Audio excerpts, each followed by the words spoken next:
Alright, good evening, Twitch. This is, right now it is the 23rd of April 2026, and we have the Multiball Maidens here at the old Pinball shop, live in Wellington, New Zealand. This is Wellington's monthly women's pinball tournament, where a bunch of ladies and non-binary folk are invited to hang out and verse each other in some games of pinball. It's always a good time, and I am Ashley Burke, your host here for the night, to commentate a bit over the tournament. Yeah.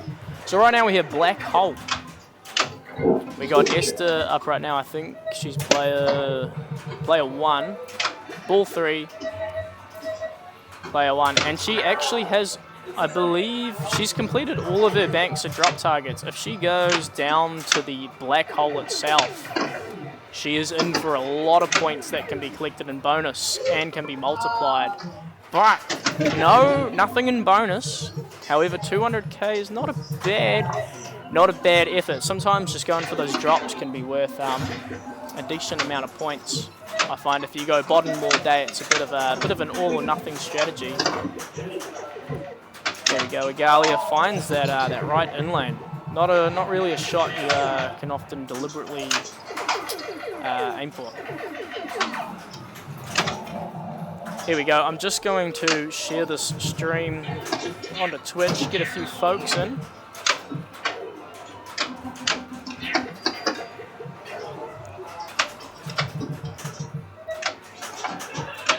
There you go, and for those of you watching on YouTube later on, hello, what's the future like? If I do stop commentating for periods of time, it's most likely because I am actually at the counter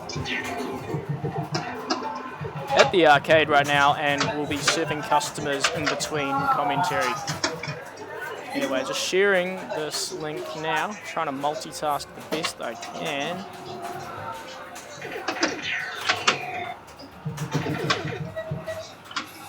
Here we go. First time Maidens player. Here we have Joe. Studying here.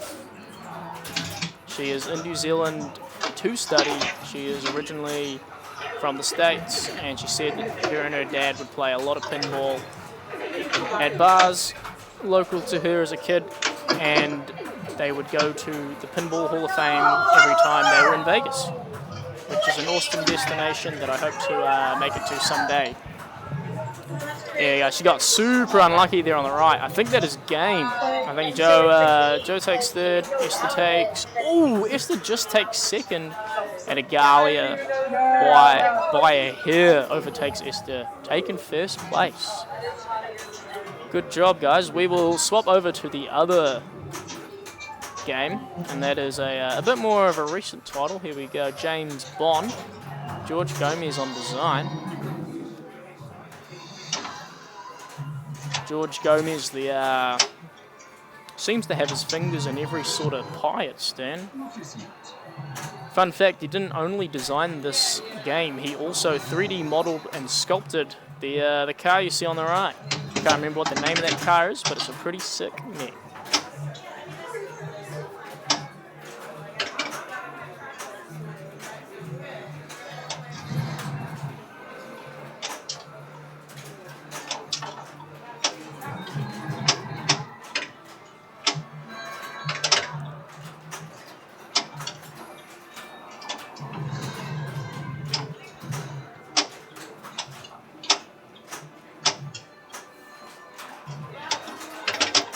Here we go, shared it to Twitch, Discord. Now I can give you guys my full attention. Here we go, a couple of viewers. How are we going? I just realised we don't have a player cam going on James Bond. We are looking at the beautiful cabinet artwork of Iron Maiden, drawn by legendary artist Zombie Yeti. Best in the game? I would argue he is the best pinball artist in modern, kind of recent modern pinball history. And as I was explaining before, I am streaming and commentating all from the counter at the arcade. This is the old pinball shop. We're the biggest and best pinball dedicated arcade in New Zealand. And I'm at the counter and streaming, so if I go silent for a certain period of time, it's most likely because I'm actually serving a customer.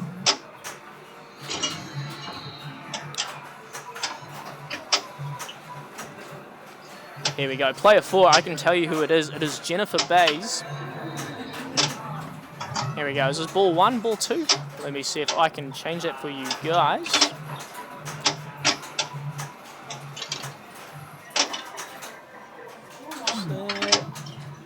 Change anything? No. Okay, we can't tell what ball it is, but that's all good. I think it might be ball 2.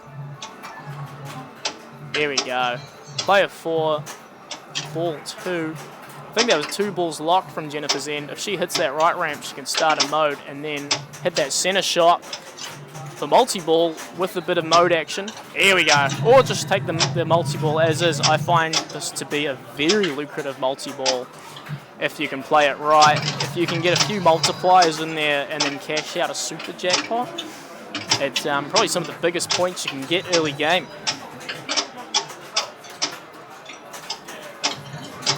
Nice. I think so all the shots are lit green at the start of the multi-ball, and Jennifer slowly chipped away at them, leaving only 3 left. There we go. Caught one on the right. Just has 2. Oh, here we go. Jackpots have reset. I think she cashed in a super. There we go. I think that's his super jackpot, 4 million. There we go. Not bad, not bad. But you can build it up quite to be quite the mammoth shot. I know I've gotten a couple $100 mil from that super jackpot on my first Bird 1 multi-ball. There we go. Often helps to have a bit of a multiplier built up and ready to go beforehand, which requires just a bit of a kind of natural play to be had before starting the multi-ball. So it doesn't help if you just start it immediately. Here we go. All good though. She is currently in 2nd place, halfway to catching player 1, which is Kelly Mitchell, multi-ball Maidens organizer for tonight. Her and co-organizer Casey run this event. However, Casey could not join us tonight.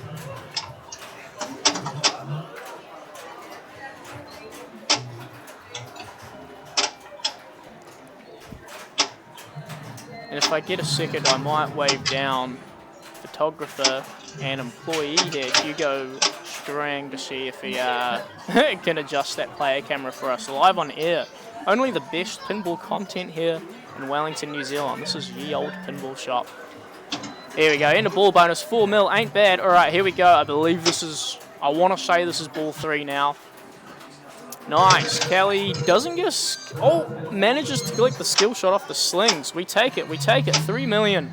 I remember when this game first came out, and the skill shots were like 25 mil a pop. And that was like the most points you could get at all in the game. Here we go. The Yeah Man, how you going? Yeah Man with the emojis of yeah and a man. Very on brand. Are you a fan of James Bond pinball?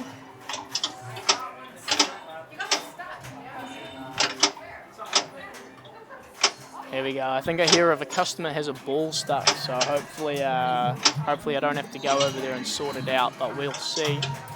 Not on James Bond though. Here we go. Ball 3, player 1. Sweden in the house. Hell yeah, the Yeah Man. What's the time over there in Sweden? Right now it is nearly 7 PM here in New Zealand. Nice. Kelly trying to start a mode. This right ramp here is the easiest way to start a mode on the game. Very satisfying ramp. Here we go, takes an inlane. That lock shot up the middle is very hard to get from the right flipper. You kind of have to track it like Kelly has now. Perfect. I find even then sometimes it can be a bit dodgy. Here we go, almost 9 AM. Well, good morning. Good morning, Mr. Yeah Man. We are live at Ye Olde Pinball Shop, Wellington, New Zealand's only dedicated pinball arcade. While I run the stream, I'm also running the counter, so if I dip out for a couple minutes, it's most likely because I'm serving a customer. Here we go, ball save. I believe it is ball 3, player 2. Now the stakes are a bit higher. Player 2 here is Emmeline, and she wants to put up a massive ball because she is currently in last. Does she get it? Does she get it? No, ball save there. Oh shit, I'd hate to see it. That's the worst when your ball save's running out as the ball's doing its own business down the bottom there. Paid the price for it. Oh, competing 2 times at Pincade. That's awesome, bro. At what is it? All over New Zealand at Hughes Place, Dave's Place. Have you been over to Rhoda Dave's Place in Pukekohe? World class collection. Here we go. Sorry about the player cam, folks. It's it must have fallen off. We have individual cameras set up for all of these games. Every game has at least 3 cameras set up just for it. Here we go. Been to Rhoda Dave's. Nice. Nice. It's a good time. Do you got any plans to come back to New Zealand anytime soon?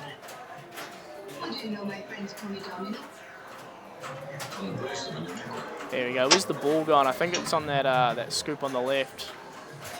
Here we go. Player 3. This is Carly. She's currently in 3rd place, and she can only do better. Halfway to overtaking player 4. However, player 4 still has a ball to play.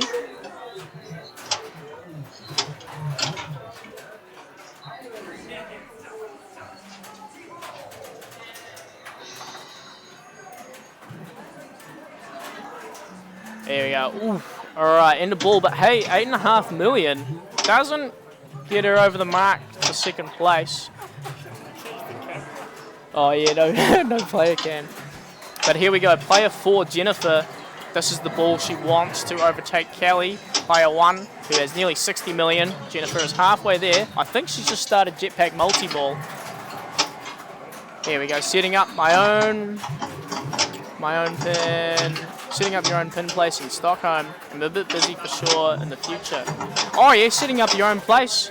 Now, what's the scale of this place? Are we talking like you putting 5 pins into a bar, or are you setting up a 100 pin Pukekohe kind of style? Is this open to the public, or are you setting up just a really fancy private collection for tournament players to indulge in?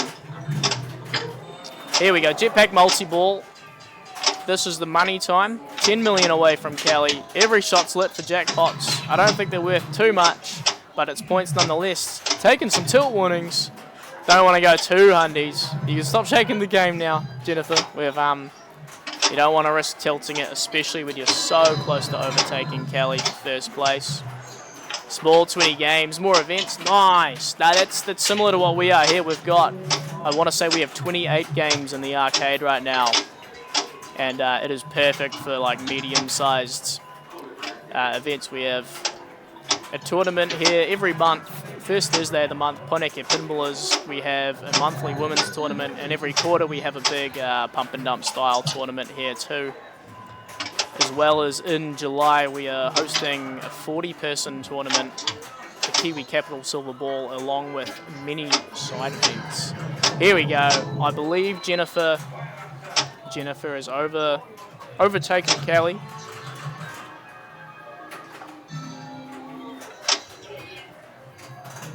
Here we go. Jennifer takes 1st, assuming this is ball 3. I want to say it is. Has an extra ball too. Now the Maidens here tonight, it is their monthly women's tournament, and we haven't changed any of the settings for them. They are just playing pure coin drop here, so the public can play too. And so that means that extra balls are on and tournament mode has not been enabled.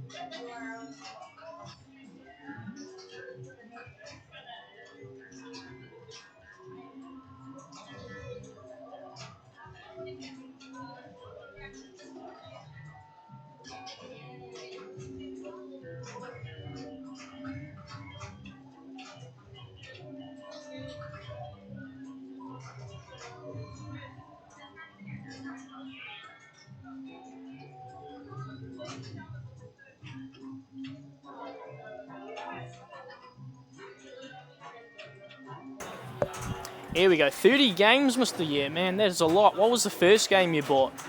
That's I feel like that's always a good question.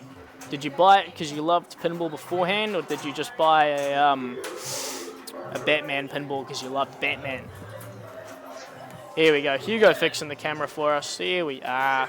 I believe we're actually onto a new round. We might watch, I want to say, Close Encounters of the Third Kind here. Taking it all the way back to the late 70s. This is one of the first solid state games around. Star Wars Data East. Nice. I haven't spent too much time on it, but it seems like a better Star Wars pinball machine than that 2017 one, if you ask me. Here we go. Close Encounters. Perfect. We have a player cam and a score camera. Here we go. Love the game. Yeah, it's got a pretty wicked center ramp shot on it from memory, and a through the pop bumper shot, which is always a favourite type of shot for me. Here we go. 4 players on Close Encounters. Player 1 is Carly, who we can see there with the headphones around her neck. I think everyone's sorting out their tokens. I see 4 credits on the thing. Here we go. Starting up a 4-player game. Player camera is a bit shaky on this particular one. We have it, it's kind of wedged in between 2 games, and so it happens to shake a little bit, so I apologise for that. Here we go. Now, when it comes to Close Encounters, oh shit, I believe that was a house ball. I don't think the ball ever touched her flipper. But when it comes to Close Encounters, these 3 lanes up the top are worth 5,000 a pop every time you go through them, and sometimes you can go through the center lane, hit the bumper, and it goes back up and back down, and you can get like 4 or 5 lanes just off the plunge, which is 25,000 just for plunging. You know, who cares if you even have a house ball after that? Played with the lady with the cat. Are you referring to Esther? She's quite the international player. Right now, she's hanging out in Wellington with us while she studies. However, I believe she's been to like all the New Zealand pincades and whatnot, and has played a lot in the States and a lot in Australia too. Here we go.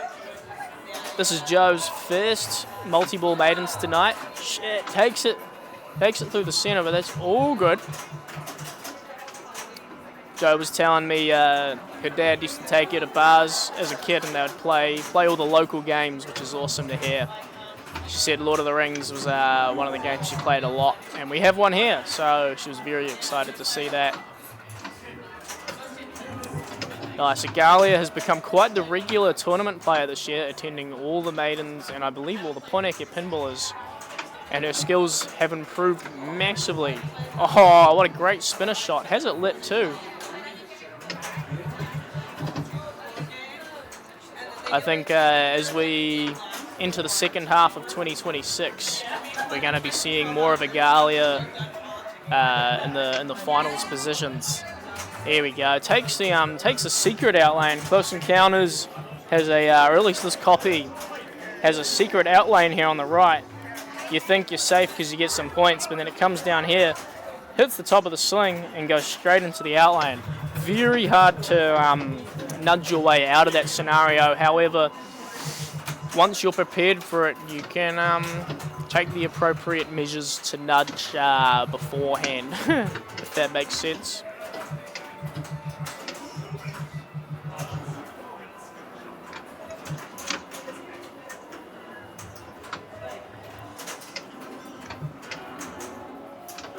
Here we go. Esther, player 4, ball 1. Nice, taking some lanes up the top. Easy way to points. Is she on 80,000 already? No way. No. 40? I wasn't quite looking at the playfield there, but I have a feeling the ball might have trailed around the cupped inserts there. Quite common with these older games. These inserts weren't reinforced, and in combination with the incandescent lamps, they would kind of sink into the middle due to the heat. And then later on, I want to say in the mid-80s or later, pinball manufacturers realized we could reinforce these inserts, and so sinking inserts were no longer an issue. And in my opinion, look a lot cooler. I love the texture of them. Here we go, Carly. Player 1, here we go, takes some lanes. Nice, always a good shout. Here we go. Oh, this could be dodgy. Nice, takes an in lane. These are very hard in lanes. Quite often you're just only getting out lanes on this thing. Here we go. Flailing away a bit with the right flipper. Nice save between the middle. There we go. So when people ask me, how do I play close encounters? I don't even want to explain the rules. I don't want to explain the roto target and the stars and all that, because you don't need to know any of it. If you've never played close encounters before and you're playing, you know, your monthly pinball tournament, I've got two things to tell you. If you're on the left flipper, aim for this bank here, aim in the middle because that often triggers. And if you're on the right flipper, aim for the spinner. And it will go around and collect your lanes, which will help give you more points when you hit that. So, left flipper bank, right flipper spinner. All you need to know about this game, and then the game will play itself from there on. That will advance enough rules to help you score big points. And if you really want to earn spinner points, which there's not a lot of spins to be had, you can hit this target here and it will light your spinner for 1,000 a rip, which can be nice, but not something I'm actively going for. However, it is appreciated when the ball happens to ricochet into that target. There we go, Agalia cashing in some lanes. There we go, 10,000 just for the ball falling through that lane twice. Yeah, that's all good. This is set to 5 balls, so we might be here. A second.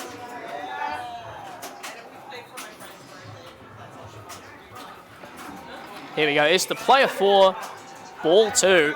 I believe she is in the lead with, I want to say, 160,000. Yeah, there we go, 160,000. Nice, and this can be, oh, what a beautiful center post save there. Oh, and take some more lanes, 10,000 just for the ball floating around those lanes.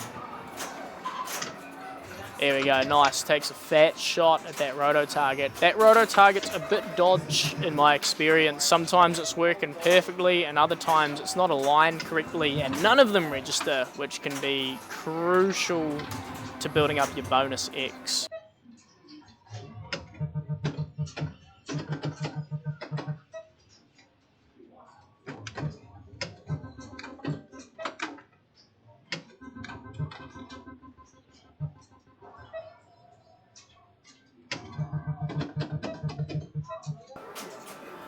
Esther is a very great player. She was in the top 4 of our monthly pinball tournament in April. Start of April, we had our monthly comp, and she was in the top 4. And on the first game, we played Dracula, and she absolutely smoked everyone, scoring 1 billion points, which is very impressive, especially in a tournament setting where we have the games set up even harder than they normally are.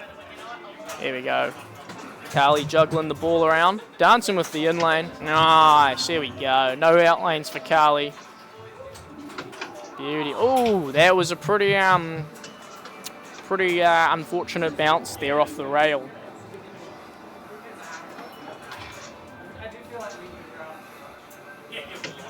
Here we go. Joe's got her headphones on. I wonder what she's listening to right now. Maybe I'll ask her if I get a chance later on. It's all good. It's only ball 3 of 5. There's still 2 balls to be played for those first 2 players.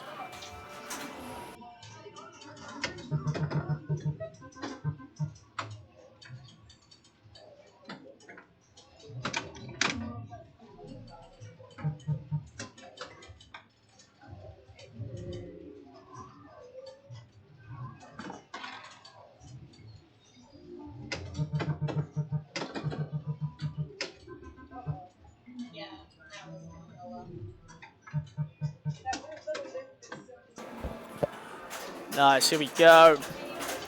Player 1, ball 4. This is where, if you haven't been trying your hardest on the first 3 balls, this is where you should try lock in. I find the first couple balls on this game, it just kind of tests, you know, you get a bit of a feel for how it works, and then the final 2 balls is where you put the money in. Unfortunately, Carly put a bit too much faith in that center post. This center post in particular is so close to either flipper, it feels like you can't drain. However, as Joe just showed us, you still need to learn how to use it before you can put all your trust in it. Here we go. Igalia, player 3, ball 4. Ball 4 is a very crucial ball because it sets the scene for ball 5, believe it or not. There we go, and it's a way to put pressure on the other players. Yeah, everyone's draining down the middle so far. Esther is in the lead, ball 4. Very good position to be in right now. If she can extend her lead even further, she is going to be putting a lot of pressure on the other 3 players going into ball 5. The 5th and final ball.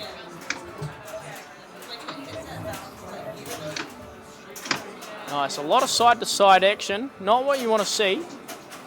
He takes the in lane. I was a bit worried there.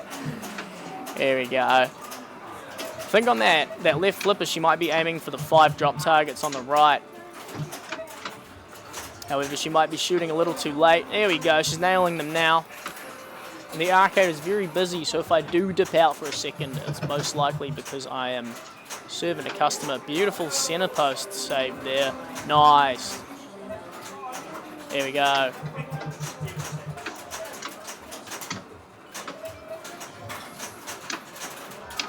Beauty. Esther is absolutely nailing it right now, setting the scores, putting pressure on everyone for their final ball, and then being player 4, Esther still has a whole nother ball to play after this.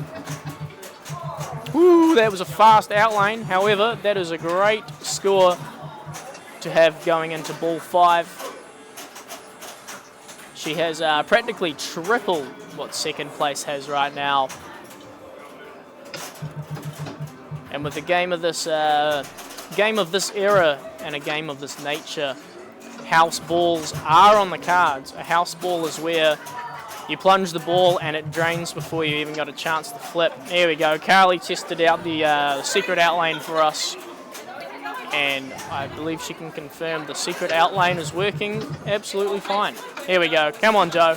Whoa! Great save there. Ooh, just to go down the middle. There we go. She has a tiny lead on Igalia. So Igalia's first order of business is to overtake Joe there in second place.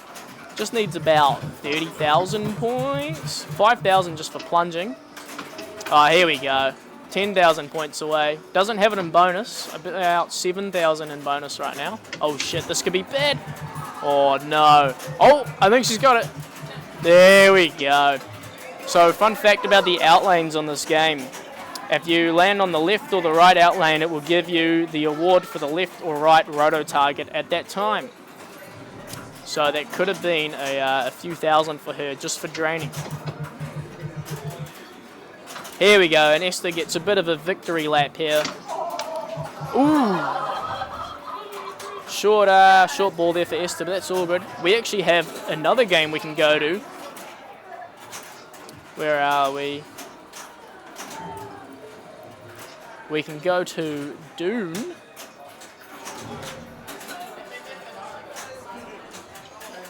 Dune, there we go, found it.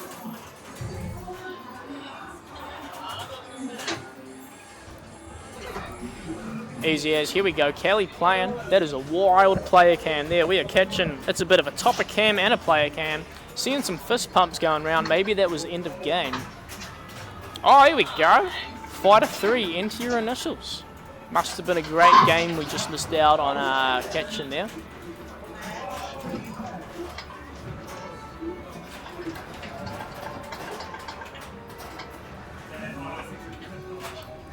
Nice, there we go. What was that for? Think about it, getting a good time on a game. Well, with that game being finished, we can move on to the next round. Give them a few minutes for them to sort something out. We can actually, I think there's a bit of a black hole redemption game going on.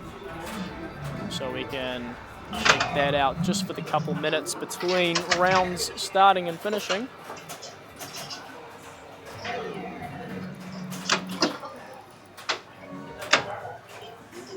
There we go. Results are entered. Should be any minute now. We'll get a new game. Whoa! Just survived the outlane there. I love the bottom third of this game. It is an excellent design, if you ask me. On this copy, I wish these targets were a bit more sensitive. I feel like sometimes you can hit them with the most amount of force ever, and they still won't register. I don't think it's necessarily that they need to be more sensitive.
Here we go, just yarning to a customer. Here we go, King Kong, 4 players. Agalia is player 1, ball 1. We also have Esther, Jennifer, and Kelly. This will be Kelly's first game on stream tonight. King Kong, the latest Keith Elwin game. I believe he has another game coming out at the end of the year. However, I don't think it's the next Stern release, but the one after that. It might be the final cornerstone for Stern for 2026. And I'm very excited nonetheless. Here we go, Gong to the middle. Classic King Kong Premium LE, if you ask me. We have the premium version here in Yox. A very good premium version. I think this one, like, you know, if you've got premium money, I think this is a pretty good premium to get. You know, there's some premium models I look at and I'm like, ooh, you really want to spend an extra like thousands of dollars on some pretty tacky mix. Alright, but I think this one works. I think King Kong is cool. The actual animated King Kong is cool. The gong is sick, and I think equally as sick is the spider thing here. However, if I were to buy one, I'd probably buy the Pro, because why would I pay premium prices for a game when I can pay Pro? And then I would buy a spider spare part and install it myself, because I believe there is still a magnet on there, so in theory it should work, and it's a really innovative toy in my opinion. Here we go, Esther, player 2, ball 1. This is King Kong going for those drops, trying to light her locks. There's 4 drop targets laying across here and a little flipper you can use to get them. And once you complete all 4 targets twice, you light 3 locks up the middle here. And then you get to start a cheeky multi-ball. I'd argue the center ramp, at least on this copy, is quite the deceiving shot. I figured it was going to be a super easy bailout shot that I would be hitting all the time. However, the placement of it is actually really early on the flipper, and then trying to get it, it's really early on the right flipper, and then trying to get it on the left flipper is a bit of a, feels like you almost have to do a bit of a curveball in bowling. Here we go. How many switches do we have here? 1, 2, 3, 4, 5. A lot of switches on that bottom left corner.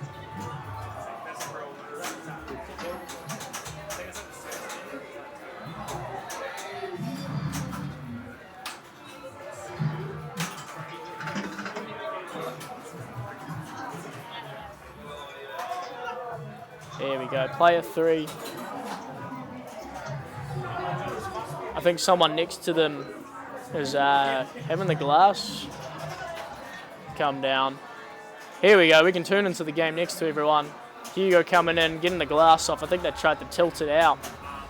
However, because of this, the other players have paused their game until the ball is recovered.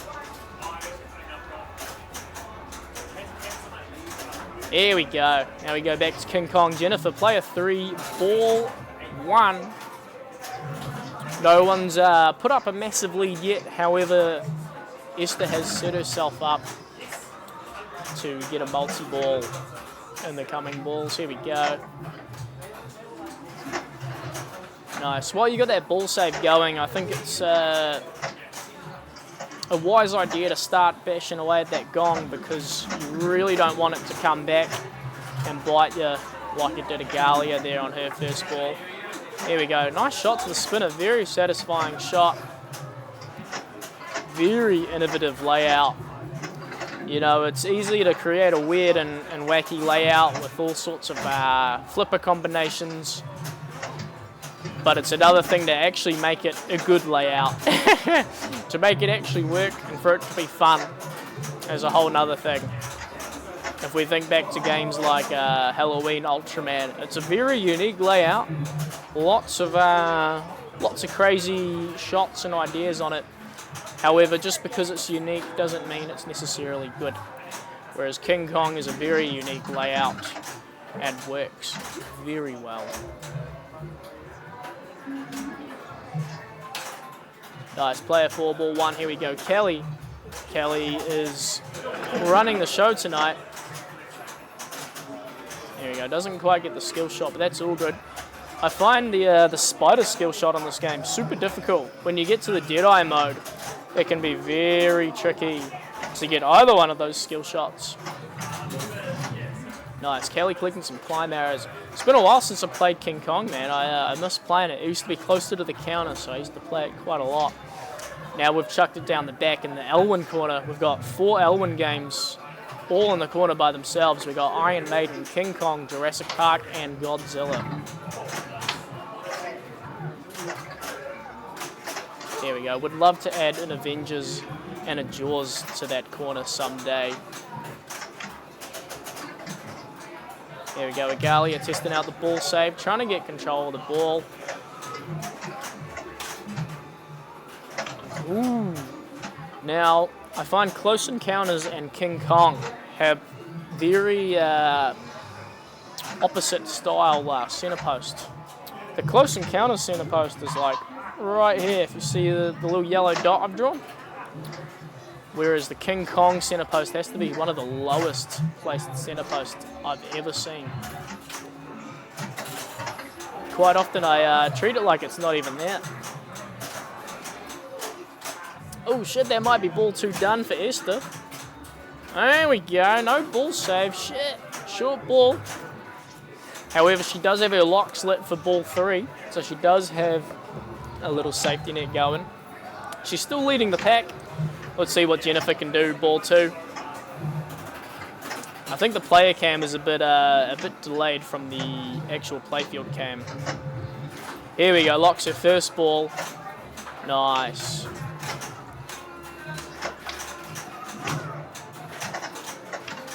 Nice save there from Jennifer. Whoa! Beauty. Playing on the fly. Here we go.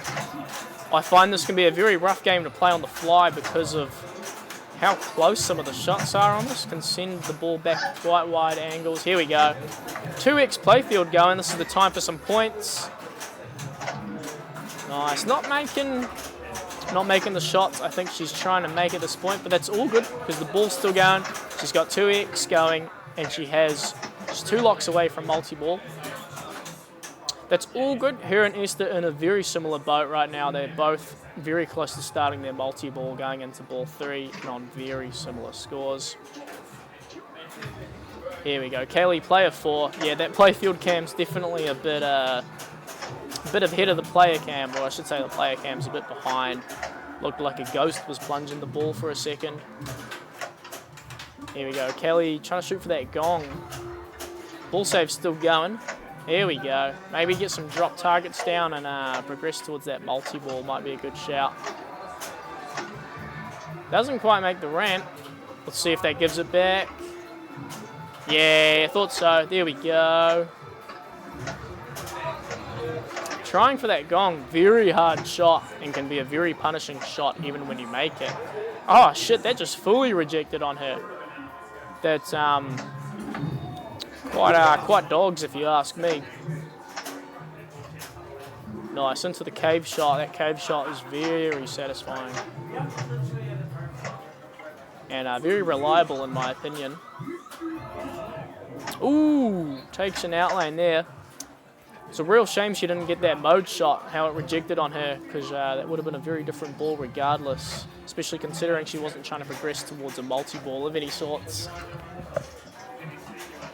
However, let's see how Agalia goes. Okay, ball 3. Everyone's in very similar positions. Agalia might be a bit behind in terms of progression. However, all you need is one good ball. Here we go. Come on. All good. Still got ball save going. I think that might be it now. Nice. Catches the ball on that top flipper. Shit. Takes it. Oh. Ball save. I think that went up the outlane and triggered the ball save earlier. I don't think that one's coming back. Whoa! And it's back. There we go. But can't keep the ball on the flipper to save her life. That's all good. Gotta love a generous ball save there. Here we go. Agalia will be taken 4th place, but that's all good. There we go. Esther nails a skill shot. Only 500,000. I don't really know where the skill shot what the skill shot strat is on this game. What's the meta? Does anyone watching know what the best skill shot is to aim for in terms of consistency and points or progression? Because some of them award you more ball save time and potentially other awards too. I know there's a secret skill shot where you can plunge to this flipper, but not too far, to this flipper and then up the ramp. And then up the biplane ramp, and you get like a super duper skill shot. Lots of little title changes, I find. I think there's an anti-skill shot where you get the outlane, but if it gets saved, it becomes like the anti-skill shot.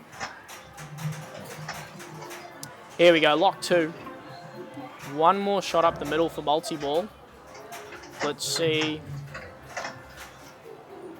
Oh, there we go. Nice, saves the ball from the middle and gets the lock all in one go. Here we go. I believe the red shots are jackpots and the green shots progress towards her lock. So, and the drop target's light, the jackpots. It's a bit of a convoluted multi-ball for a main multi-ball, you could argue. But once it's explained to you, it makes a bit of sense. Here we go, jackpot lit on that biplane ramp.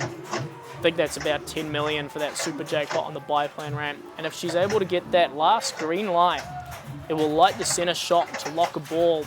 And then for the duration of that ball being locked, 30 seconds or so, the multi-ball will be worth double.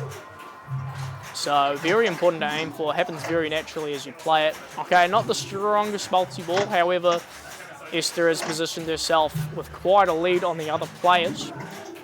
However, depending on how their ball 3 goes, the door is still open, that's for sure. Here we go, player 3, Jennifer. Let's see how Jennifer holds up here. I reckon she can do it.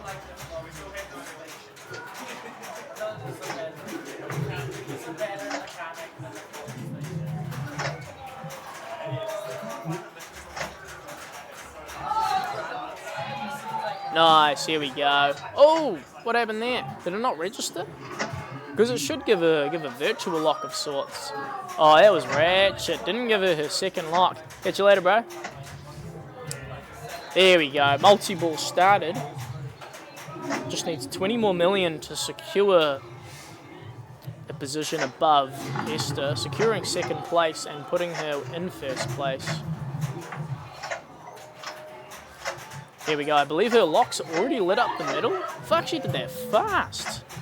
I don't even think she has any jackpots lit yet. Oh no, she does. Jackpot lit on the biplane, and I believe an add a ball on the gong. There's kind of 3 things to focus on in the multi-ball. Drop targets to light all your red jackpots, the gong for your add a ball, and all the green shots to light your lock up the middle to double the multi-ball scoring. And they all kind of happen in sync, I find. Yeah, I don't know if she has a ball locked. We'll find out. I think that's game for Jennifer. I don't think that's coming back. No. All good. However, she has put herself in first place. Nice work, Jennifer. Cheers, bro. And here we go. Kelly basically has a target score of 50 million to crack first place. However, she's still in third place for the meantime. Takes a shot on the gong. I don't know if that rejected or if it was meant to block it there. That definitely rejected on her. Gong is doing Kelly dirty. Finally gets through. Now, if she can mince out one of these modes, escape the swamp. Okay. This is a fun mode. You see all the flashing blue shots. You want to hit all of them, and then it lights your punchback shot for a collect. So if you hit one blue shot, it will light your punchback for a certain amount, and if you hit a second, it adds to it, and a third and a fourth all add to it, and you cash out on this right shot, and you can, as it comes back, you can double it up the biplane ramp. Very cool mode, however it can be pretty tricky.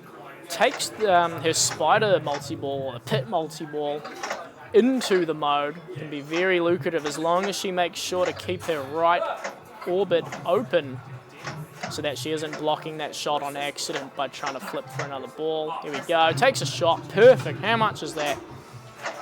Let's see. Should be big money, I'm hoping. 6 million for a jackpot in the multi-ball, regardless of the mode points there. Hopefully it was a few points for her. There we go, 40 million, so she's overtaken Esther. I don't believe bonus is all too substantial in this game, especially this early on. Takes another gong shot, nearly takes an outlane. Nice, great biplane combo there. Goes for the ski pass. Nice. Here we go, backhand to the spinner. What a great shot, not easy to do. I believe she's very close to overtaking Jennifer and taking first place here in King Kong. Here we go, she feels like she's a bit unfocused right now. Here we go, takes the win. Kelly is in victory lap mode right now. Here we go, Stegosaurus encounter. Play and walk away. Kelly takes the win there. And the other game in this round is also finished up. Carly taking first, Emmeline in second, and Joe in third. I'm rooting for Joe.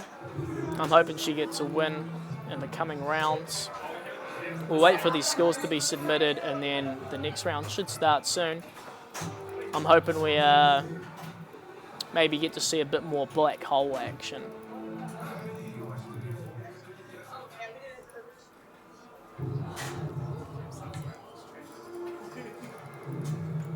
Here we go. I think the games are about to be up.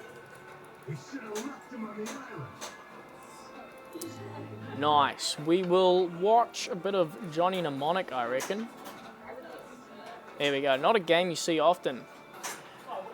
For those of you watching in chat, let me know if you've ever played a Johnny Mnemonic. Not a very common game, and I know upon release it was not the most well-received game of its time. However, it has found its own kind of cult following in recent years as private collectors have snatched these up and been able to play it in depth and discovered the hidden beauties to this game. In Europe, there are a few of these around. Yeah, this is the only copy I believe I've ever played, and it's working pretty good. The glove's always been working from my experiences. The only issue with this one, and I had a look at it just to see if there was anything I could do, but I couldn't see anything without having to take it apart, which I didn't want to do. I just wanted to see if there's anything I could do just with my hands. The spinner barely works. Sometimes you'll shoot the spinner and it's at the wrong angle, and you'll hit it and it will block the ball and the ball will come back down. You won't get any spins. So when you light spinner millions, sometimes you'll rip that shot 5 or 6 times and you'll only have like 200 million to your name.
There we go, just had to duck out, serve a few customers. Carly ending her ball here on Johnny Mnemonic. This is a 3-player game.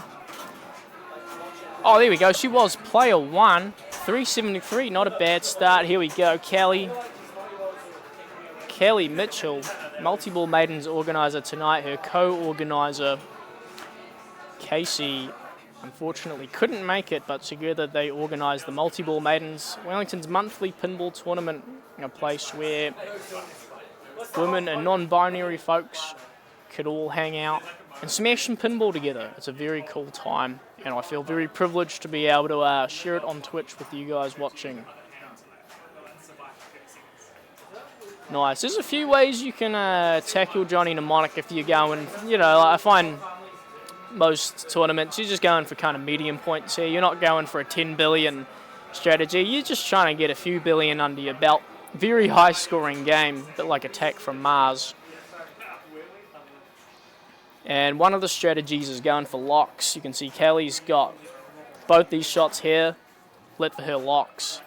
At certain points, it will be this very center shot here, very tricky shot. And then you can use the glove, you can move it onto this grid. It's a very, it's a very cool mech, however, it's a very, what's the word, tedious mech. Once you lock a ball, you can relight it on this little saucer here. And then 3 locks, and you're in multi-ball. And on this grid, there's 9 awards, and they all give you different things, and it's kind of blind, but there's certain points where it will tell you what they are, and you got to memorize them. And especially in a multiplayer game, if you get 1 award, then you've locked it out from everyone else. And if you're able to lock 3 balls in a line, all your jackpots are tripled, and each square relates to a different shot in the game, so depending on where you put the balls, depends on the jackpot. Very convoluted, but I know there's people that absolutely love the complex rules related to this grid. I think it's cool that it's a physical mech and not something you select on screen. I feel like if you were to see something like this today, it would just be a square you choose on screen and not a physical magnet moving a ball onto a pad of buttons. Here we go, Agalia, player 3, ball 1. Here we go, 2 balls in play. I don't think that's meant to happen. Let's see how the game handles with that. I'm hoping the game is aware that 2 balls are out and we'll continue on like normal. Here we go, yeah, mnemonic recovery. There we go, a bit of ball save on that left outlane there. Here we go, we're all back to normal. There's just 1 less ball on that grid. Very fast playing game, this Johnny Mnemonic. This left ramp is a bit of a bailout shot. You can hit it pretty comfortably from both flippers. And it's relatively easy. It's definitely the easiest shot on this table. All of the other shots are a bit trickier. That right orbit's pretty nice too. It's a pretty reliable shot, however it comes all the way around at your flippers super fast, so it's not a shot you want to be bailing out on, that's for sure. Puts the ball in more trouble. Okay, short ball 2 for Carly. She's still technically in the lead, but it's a very close match. I think once someone cracks a billion, then we'll be able to determine more of a lead status. Skill shot, love to see it. The last thing you want on your plunge is for the ball to dilly-dally around the lanes and then for it to dilly-dally in the pops because your ball save is running the whole time. And when it comes out of the pops, it comes to the slingshot and it can be trouble. And you can get either house balls or borderline house balls all the time on this thing. However, on this copy, I've noticed about 50% of the time it will come around, instantly go down this middle lane and then avoid all of the bumpers, allowing for you to optimize the most of your ball save time. However, this game has a coil-based plunger, just a launch ball button, so there's nothing the player can do to adjust the strength of their plunge. It is up to the coil on the day, really. Here we go, throwing spikes. throwing spike rewards on this game are very addictive, if I say so myself. Very, very fun to go for. If you can see, there's a little blue light on this in lane. Every time that light's on and she rolls over the in lane, it will light the right ramp and the right orbit for a throwing spike award on those insets there. All she has to do is hit one of those shots within a few seconds and it will give her the award. And they start out small, but they will eventually give you bigger awards like multi-balls and spinner scoring and holding bonus and whatnot, which can be very lucrative on this game. Here we go. Agalia takes the middle shot. However, it did do a bit of bumper action. I believe that's ball done. Yeah, see, even just the ball going around in those bumpers for the few seconds it does pretty much kills all your ball save. It's a very cutthroat kind of game, which is why I like using it in tournaments. Nice, takes the skill shot. There we go, but the ball is fluffing around. Here we go, come on, bit of ball save for Carly. It is ball 3. Here we go, I think everyone could do with a bit of ball save right now. Come on. Nearly gets that lock. Shit! That was whack. Couldn't have predicted that. And even if you knew it was going to go down the middle, I don't think there's any nudging that could have saved that. Carly is leading the group, but you can get a few 100 million from seemingly nothing on this game sometimes. So we'll see. A lot of pressure on Kelly. Okay, we got some bumper action. Not much. Ball save is still going. Gotta love a bit of ball save. Here we go. Okay, ball save is over. Serious time now. I think she might be in Yakuza strike. No way. No, one shot away from Yakuza strike. If she can shoot that right ramp, she's in big money territory. Come on. Nearly. Very, very odd ramp to shoot. Feels very good, but the geometry of it's quite weird. You have to shoot it very straight. There's not really a wide entrance where you can shoot at it from many angles. You kind of just have to hit it straight on. It's really weird. Nice, here we go. Big money. Every shot is worth the value of this hurry up right now. Every single shot in the game. Unlimited. Oh, here we go. There we are. 800 milli. Kelly takes the lead. Now it's up for player 3, Agalia, to see if she can answer to Kelly's fat Yakuza strike right there. There we go. But first she wants to put up at least 600 to take over Carly, player 1 there. No ball save. No ball save for Agalia. Whoa, what a save. There we go. That's what she needed.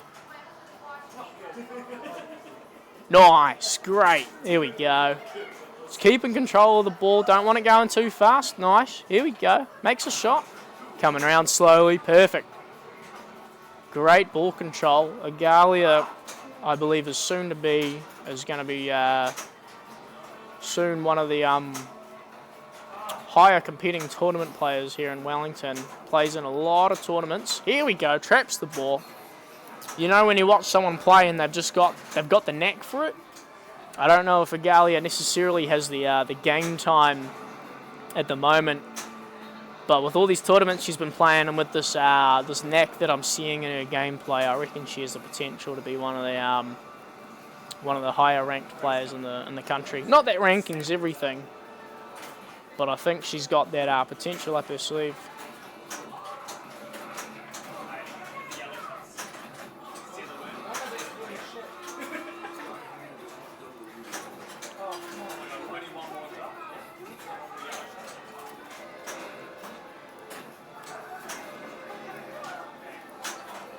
Nice. We'll move on to the other game happening right now, which is another Elwyn Classic.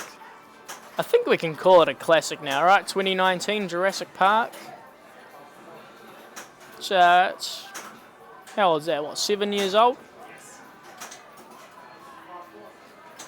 There we go. I'd consider these, Iron Maiden and Jurassic Park some classics. I feel like when Iron Maiden and Jurassic Park came out, it really kind of brought back Stern's reputation. Not that they were making necessarily bad games, but I found the games they weren't making didn't compare to the old 90s classics, you know. Like, I mean, Metallica's grown on me a lot, but I wasn't a fan of all these new games. But when Iron Maiden came out in particular, that's when I started changing my mind.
Here we go, just dipped out for a second. Jurassic Park.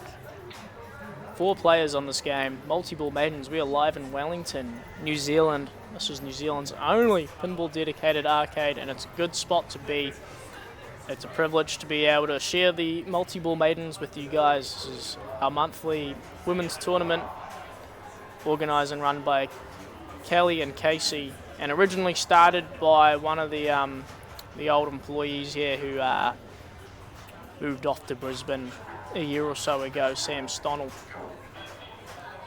This is a monthly women's tournament where women and non-binary folks that want to hang out and smash some pins together can do so. Here we go, short ball on Jurassic Park from Jennifer. Let's see if Emmeline can tame this beast a bit better. I believe this is ball 3. I apologise for the quality of this player camera. I'm struggling to read this, even with my face like inches away from the screen. I believe Emmeline here is on like just under 7 million. Lights her multi-ball.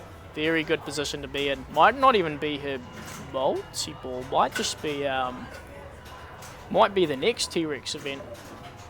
Well, we'll just have to watch and find out.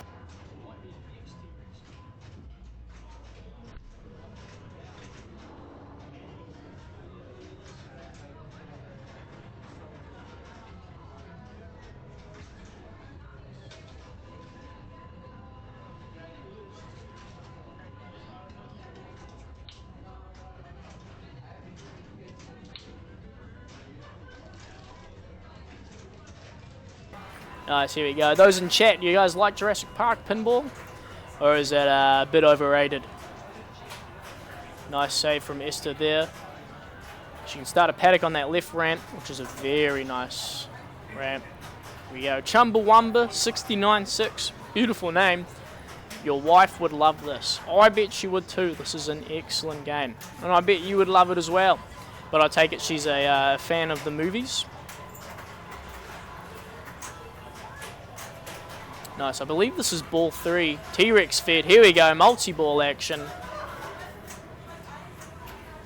There's been a few Jurassic Park pins throughout the years. One that came out with the original movie in the 90s. And then one that came out with The Lost World, which was a very cool game as well. Nice, and this is all the music from the movies too, which adds to the experience. And if you see, all the shots are blue but one. Oh, until now, all the shots are blue now. This is a weird multi-ball, and the way that you got to shoot all the jackpots from left to right, which is very tricky to do. Here we go. Was that a double drain? Shit. It's all good. Let me try translate these scores for you guys. This camera resolution isn't the greatest. So Esther put up 33. And Esther is player 3 on ball 3. I believe Jo is on 52, and she's player 4 ball 3. You're a fan of Dino, she's a fan of the game. Hell yeah. Do you guys have any games at home, or you play at your local pin setups? Here we go, 57 million. I think Joe has taken first place on this game. Hell yeah, this is Joe's first time attending the Multiball Maidens tonight. So it's awesome to see her take a win.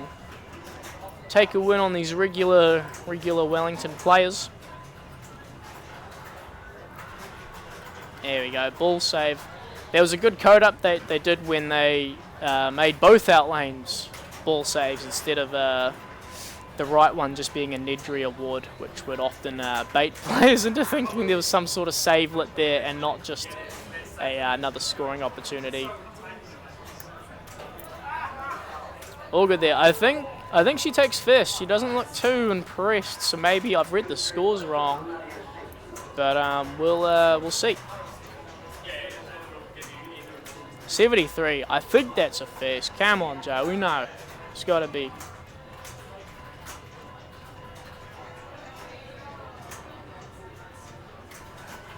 There we go. Yeah, Joe takes first there. Nice work, Joe. Said earlier in the stream I've been rooting for her. Nice. We'll get started on round 5 very soon. Not too sure how many rounds we're going to be attempting to pull off tonight before starting the finals. I don't know what size the finals will be. We've got, yeah, we'll have to see. We've got an odd numbers of players, so we'll see how Kelly chooses to handle that.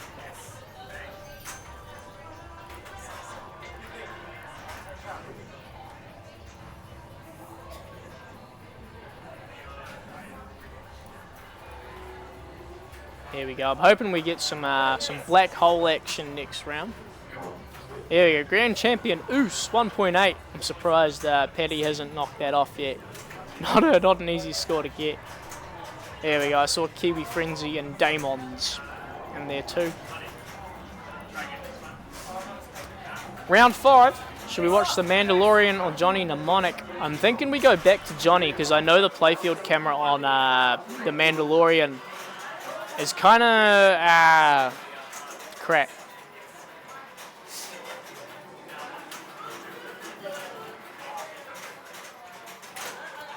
Here we go, Chumbawamba. You guys got a Spider-Man pin at home. That's awesome.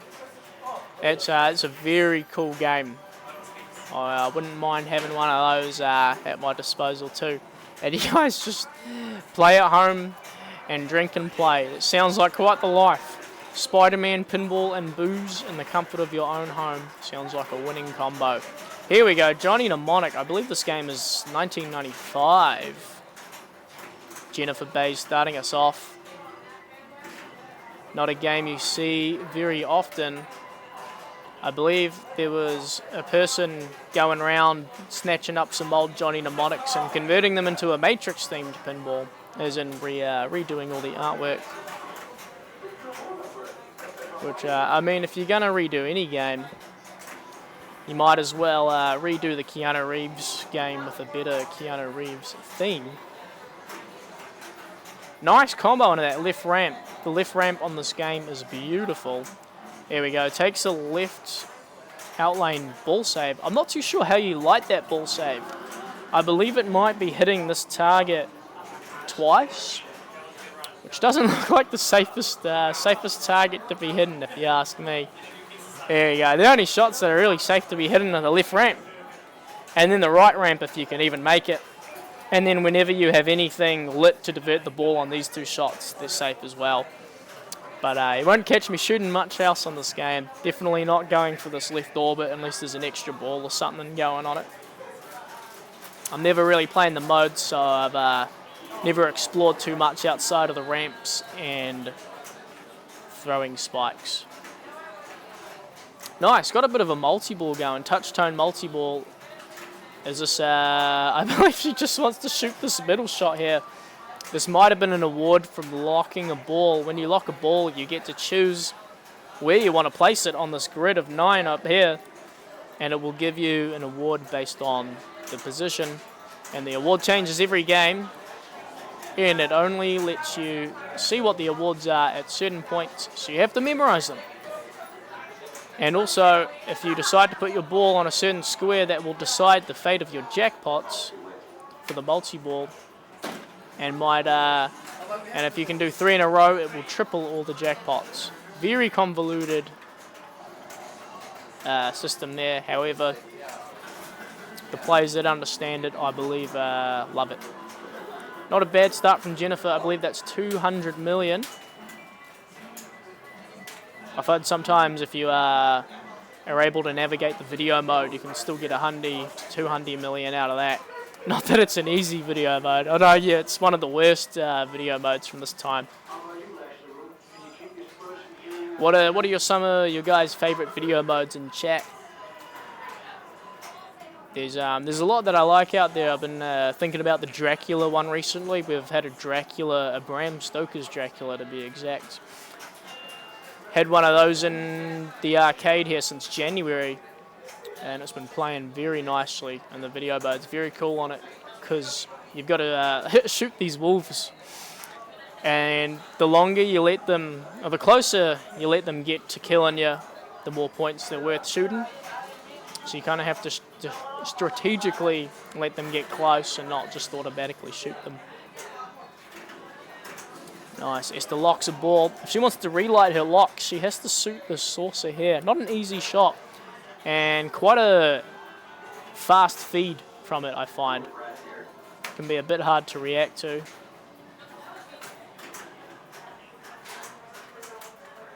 Nice. Does anyone in chat know what the other Keanu Reeves starring pinball machine is, or at least the first one that comes to my mind that isn't Johnny Mnemonic? And I believe it also starts with the letter J. Nice, throwing spikes lit. Jumped onto the right ramp, however, did not trigger any switches, so no credit for it. However, it did give her a safe feed to the right flipper, so shouldn't complain too much. Here we go, locks are lit. These green arrows here on the right will both give her a lock. I believe she might have smashed it up there right now. Here we go, nice. Does anyone in chat know what the blinking light on the grid does? Because I don't. John Wick, there we go. I believe John Wick is the only other Keanu Reeves kind of themed pinball machine out there. Johnny Mnemonic and John Wick. Favorite movie from him was Speed.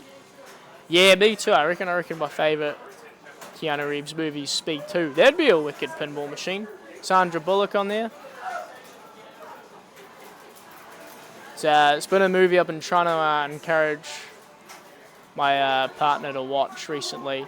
She wants to watch it, but we find there's other movies we'd rather watch whenever it is suggested.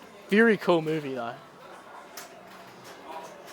I feel like it would make kind of an ugly pin. I mean, like it might have worked maybe when Stern was doing pins in the 2000s where they all had that kind of photorealistic kind of art packages to them. I feel like Speed would have worked a bit more naturally art-wise in that era. Don't see too many art packages like those anymore. Probably for the best. The most recent one I can think of is James Bond. That artwork looks straight out of the 2000s pinball scene.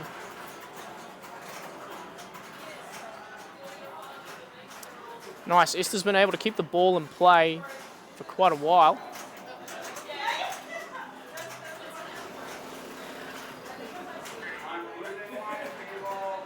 Ooh.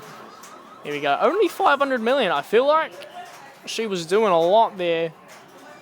Maybe a bit of bonus coming her way? Surely. Surely a little bit. There we go. All right, 100 mil. We take it. We take it. Reboot. Is that extra ball?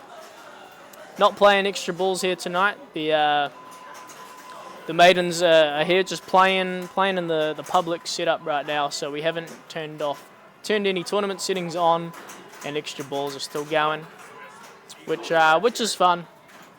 However, they do plunge them out just to keep things going a little faster, because if you're at the point of getting extra balls, you're probably doing well enough not to worry too much. There we go. You can see on screen it's going to tell her the award. So if she goes for award number 6, this one on the middle on the right, it will light Crazy Bob's. The shot in the middle here. I don't think that's an award I would necessarily go for. But yeah. Here we go. What lock was that? Ball 2. Okay, Jennifer is very close to getting multi-ball going, and her left out lane is lit, which is very handy. Nearly gets that shot. If she can shoot up the middle here, she'll light her locks again. Very tricky shot, and can be a hard shot to recover from, in my experience. Here we go. I believe this was George Gomez on design, and this was his second game. And from what I've heard him say in interviews, he said he was playing a lot of Terminator 2 pinball at the time, and so that influenced this game a lot, which I think you can see in the ramps, definitely, and the orbits too. For those of you in chat, what's your favourite George Gomez game? He's released quite a few, in my opinion, staples in the year. Some of the best games of all time have come from George Gomez.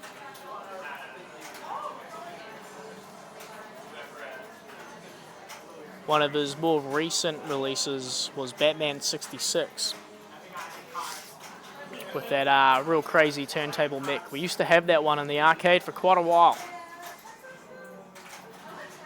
And that turntable mech was quite a pain. It wasn't the worst, but there was a rubber that kept breaking in it. And it would kind of block the shot, or like you wouldn't get credit for shooting the turntable, or like the ball would get stuck. And to change that rubber, you had to take everything off the top. I think I only changed it once. And then I was like, cool. I'm glad I done it, but I don't want to do it again. Carly's showing Johnny Mnemonic a bit of love. There we go. Nice. Only ball 2. Esther is in a very good position. I believe she has double everyone else's score and has a whole nother ball to play. Nice. Locks your ball. Is that ball 3? Are we about to see some multi-ball action?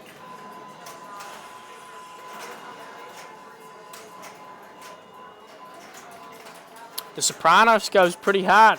High Pinball, Pinball, my God, give me an aneurysm live on stream. Pinball Lizard. Good to see you, Sam. How you going? Sopranos. Yeah, that's a game I haven't spent too much time on. I feel like I was saying before, if they ever made a speed movie, it would look like those 2000s art packages, and Sopranos is a prime example of that. Yeah, there's some pretty interesting shots on that. I like the ramp that goes around the pole dancers. Is Deadpool Gomez? Deadpool is absolutely Gomez. Good to have you in chat, Raf. Yeah, Deadpool, in my opinion, one of the best of all time. Definitely one of the best stands to ever hit the production line there.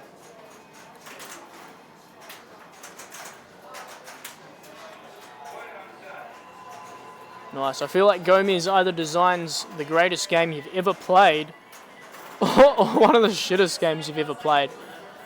Yeah, Lord of the Rings being one of the best games I've ever played. But he's also done some more questionable titles like the original Avengers. Or, I mean, some people like that Transformers stern pin, but it's not. I think the presentation's just a bit lacking on that one. And hot take, but James Bond is not a very good design in my opinion. Aspects of it, I like the right ramp and I like the scoop on the right. But the rest of it ain't my cup of tea.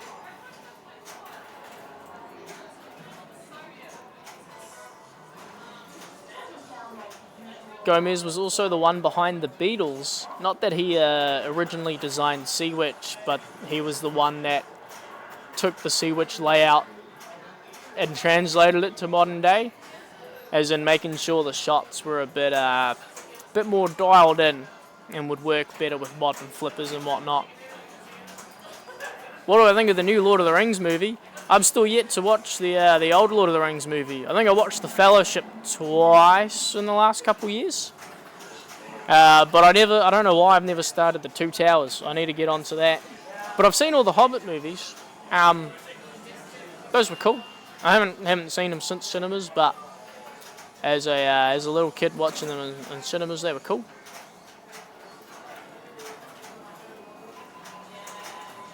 I didn't know there was a new Lord of the Rings movie. I thought there was a TV show or something. Rings of Power, maybe? Or was that Game of Thrones? I don't know. So many spin-offs now.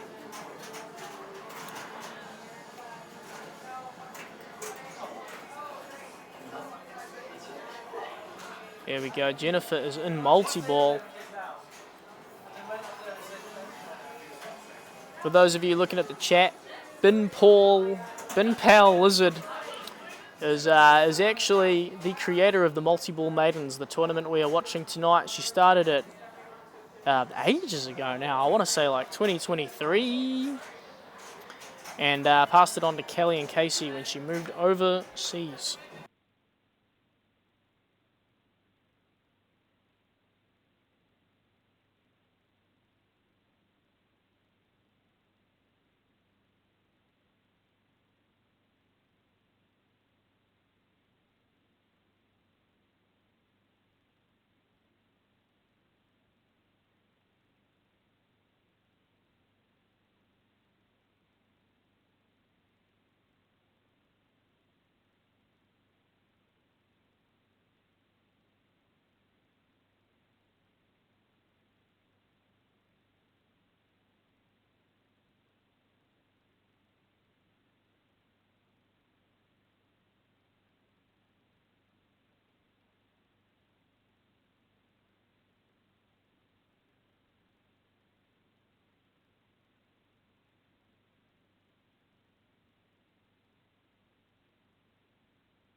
Yeah, Maidens being 3 years old is crazy. I just was serving a customer and he asked if I was from Aussie, and I said I wasn't. But it's not the first time I have gotten that in the last few months. The customer asked me the other week, they're like, "Oh, so where are you from originally?" And I was like, "Oh, Wellington, New Zealand. What about you?" Here we go, Carly locking a ball. Hopefully this is her third ball locked, surely. Okay, first ball. Get some super loops going. Alright, not bad. Maidens being 3 years old is crazy. Yeah, 3 years. I guess that kind of adds up. Maidens is still going strong, and we're going to have a massive multi-ball Maidens next month. It is going to be part of our big Kiwi Capital Silver Ball event, and so for those of you watching right now in Wellington, it is going to be completely free to enter the Multiball Maidens tournament that weekend. Free to enter and free to play, so bring along all of your Maiden pals. It's even if you haven't played in a Maidens tournament before, this will be the perfect time to start. There's going to be lots of friendly faces and lots of new faces. Nice, Carly's doing some action. I see lots of lights flashing. Maybe a little Yakuza strikes going. That could be handy. A bit hard to see the top of the display here just due to the nature of very convoluted streaming setup here at the old pinball shop. Every game has its own set of cameras that includes a playfield camera, a score camera, and a player camera. Here we go, Yakuza strike. If you see the value on screen, every shot is worth that value. It slowly counts down, but even if you just keep looping the left ramp, for example, it's going to continue to give you that value. Every shot is always worth that much. Here we go. It's not exactly displaying that value on screen, but that's all good. Nice. Getting control of the ball there. Hopefully we can spam some shots here. Nice. Come on. Here we go. Give her some shots. Nice. There we go. 40 million just for that ramp. There we go. Some more shots. Come on. Give it to her. Give her some points. Please. Oh, Yakuza strikes can either be the most awesome mode ever or the most painful mode where you can't get a grip on any shot. Hey, but there we go, 300 mil. Doesn't catch up to player 3. which is Esther. However, that is still a great effort, and I believe that has put her in second place for this group. Ball 3. Great work, Carly. That was an amazing ball, and Esther is able to walk off. Should we check out the other game? Here we go. Mandalorian Pinball. Brian Eddy on design. For those in chat that like a bit of pinball trivia, what are the 3 Brian Eddy design games from the 90s before he disappeared off the map and then came back to Stern in the 2020s? But he did 3 games in the 90s, 2 of them being very notable, and one of them is a cult classic. Here we go, Mando, ball 3. I believe Emmeline is in the lead right now, so all she has to do is continue to push her lead over player 4. There we go, start some mode.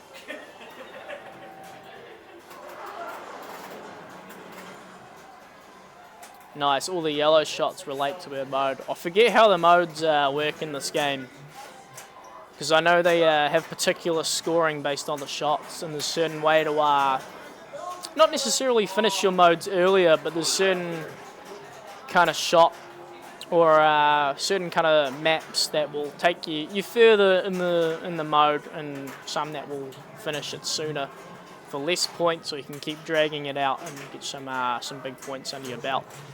Typically, I let the modes kind of play themselves while I continue to build up my playfield multiplier and progress towards multi-ball.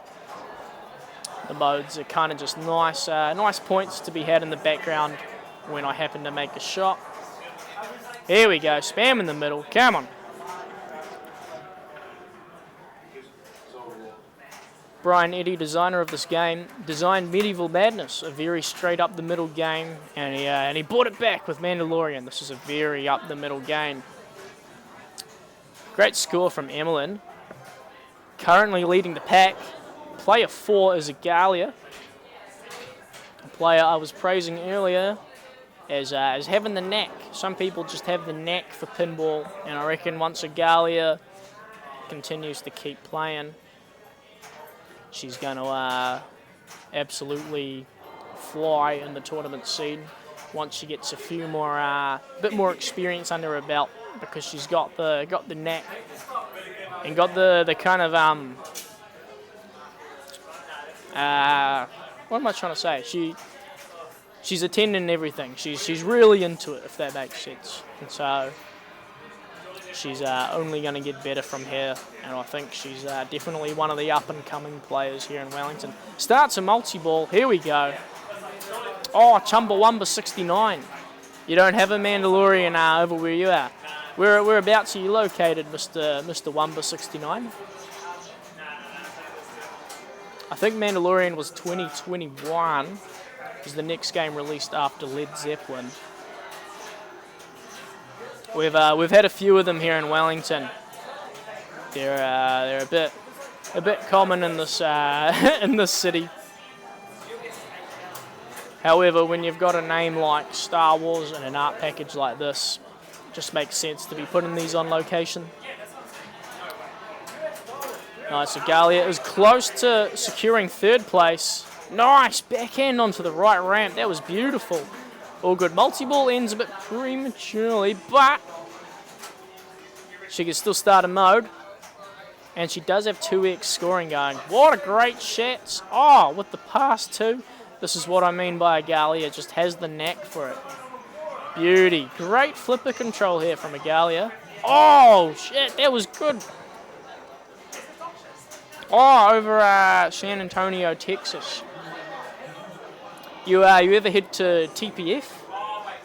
That's seeming to be all the rage these days. And a match. That's what we like to see. Seems like Texas Pinball Festival is kind of on the same kind of at the same level as Pinball Expo. You get all the distros there, all the manufacturers there. You know, I think Spooky bought like what 10, 15 Beetlejuice to TPF this year. Everyone's revealing games. Yeah, get in there. You should absolutely check it out. I've never had the opportunity to go, but if I happen to be anywhere close to Texas during that time, I would absolutely make an effort to check it out. There we go. That is end of round. Let's see if the Maidens go to round 6 or if they start the finals. Might continue around. The arcade's still busy. We're not going anywhere. We still have heaps of pinball to watch.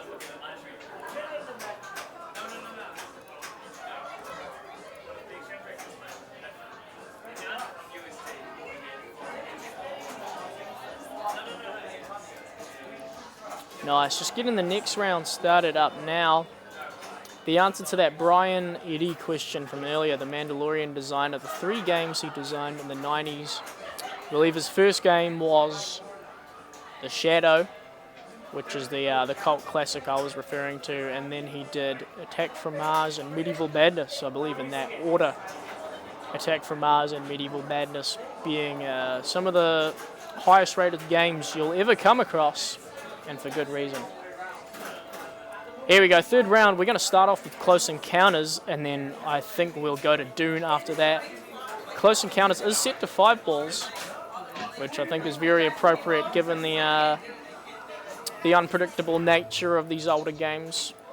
If you're not accustomed to playing these early solid state games, that they're not the most flail friendly titles. You got to be very precise with how you approach the ball and how you use your flippers, and where you decide to put that ball with the flippers. You got to be very precise, because flailing away will often just end in chaos. You know, hitting a pop bumper to an outlane or whatever. Now, hopefully in this game we'll get to see some wicked centre post action. One of the most generous centre posts you'll ever see is on Close Encounters. It can be deceiving though. I see a lot of people go to trust the post when they shouldn't. And I believe that if the ball's coming down the in lane, you can just let it bounce on the post. You don't even have to flip, and it will just transfer to the other flipper. I was saying earlier in the stream, when people ask me, they go, Ashley, how do I play Close Encounters? 2 things. Left flipper, bank. Right flipper, spinner. All you need to do, and then the game will play itself. Everything progresses when you just make those shots. Shooting the spinner will collect your lanes, which is worth 5k a lane. Very underrated. If you can have the ball going back and forth between these lanes, it's easy money. And then these lanes advance and multiply the scoring on the bank. And then the bank gives you big bonus. It all works out because these lanes collect your bonus, and this bank will multiply it. So, right flipper, spinner. Left flipper, bank. 5 drop targets here. Don't even bother. A little target here that lights your spinner. Don't even bother. And Jennifer did a great job demonstrating the opposite of what I was going to say, and that there's a little lane here, and it's practically an outlane in disguise. If that pops up on screen, I've just realised I don't think I've been drawing on screen for you guys. Give me 1 second.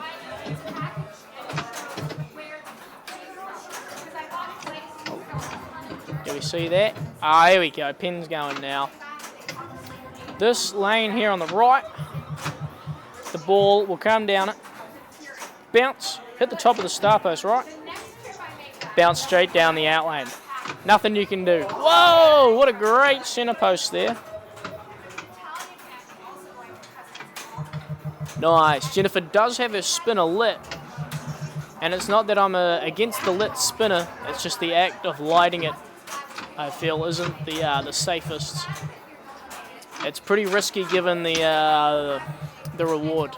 I don't think the reward's much worth it. But if the ball is just bouncing around and then hit this target and lights your spinner, hell yeah, extra points. But it's not something I'm going to go out of my way for. And like one thing to know about close encounters, I feel like it's kind of a weird thing, you know, especially when you're playing against other people, is that just by plunging, you're guaranteed 5,000 because you have to hit a lane. The ball can't go anywhere else. It's forced down a lane. And so, you know, if you're 10,000 points off catching an opponent, plunging the ball's already getting you 5,000 of it.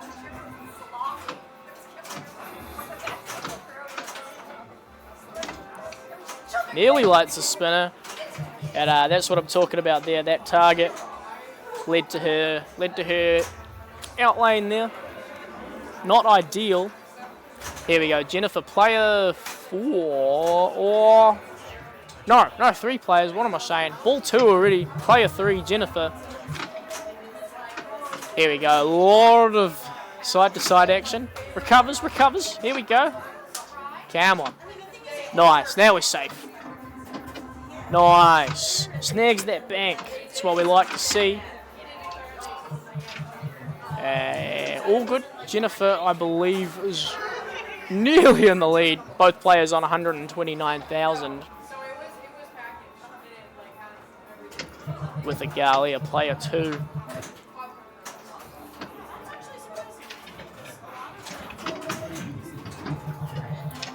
Nice, just like I was saying about Agalia, Emmeline has been playing at nearly all the pinball tournaments here in Wellington this year, and she's been getting better and better every time.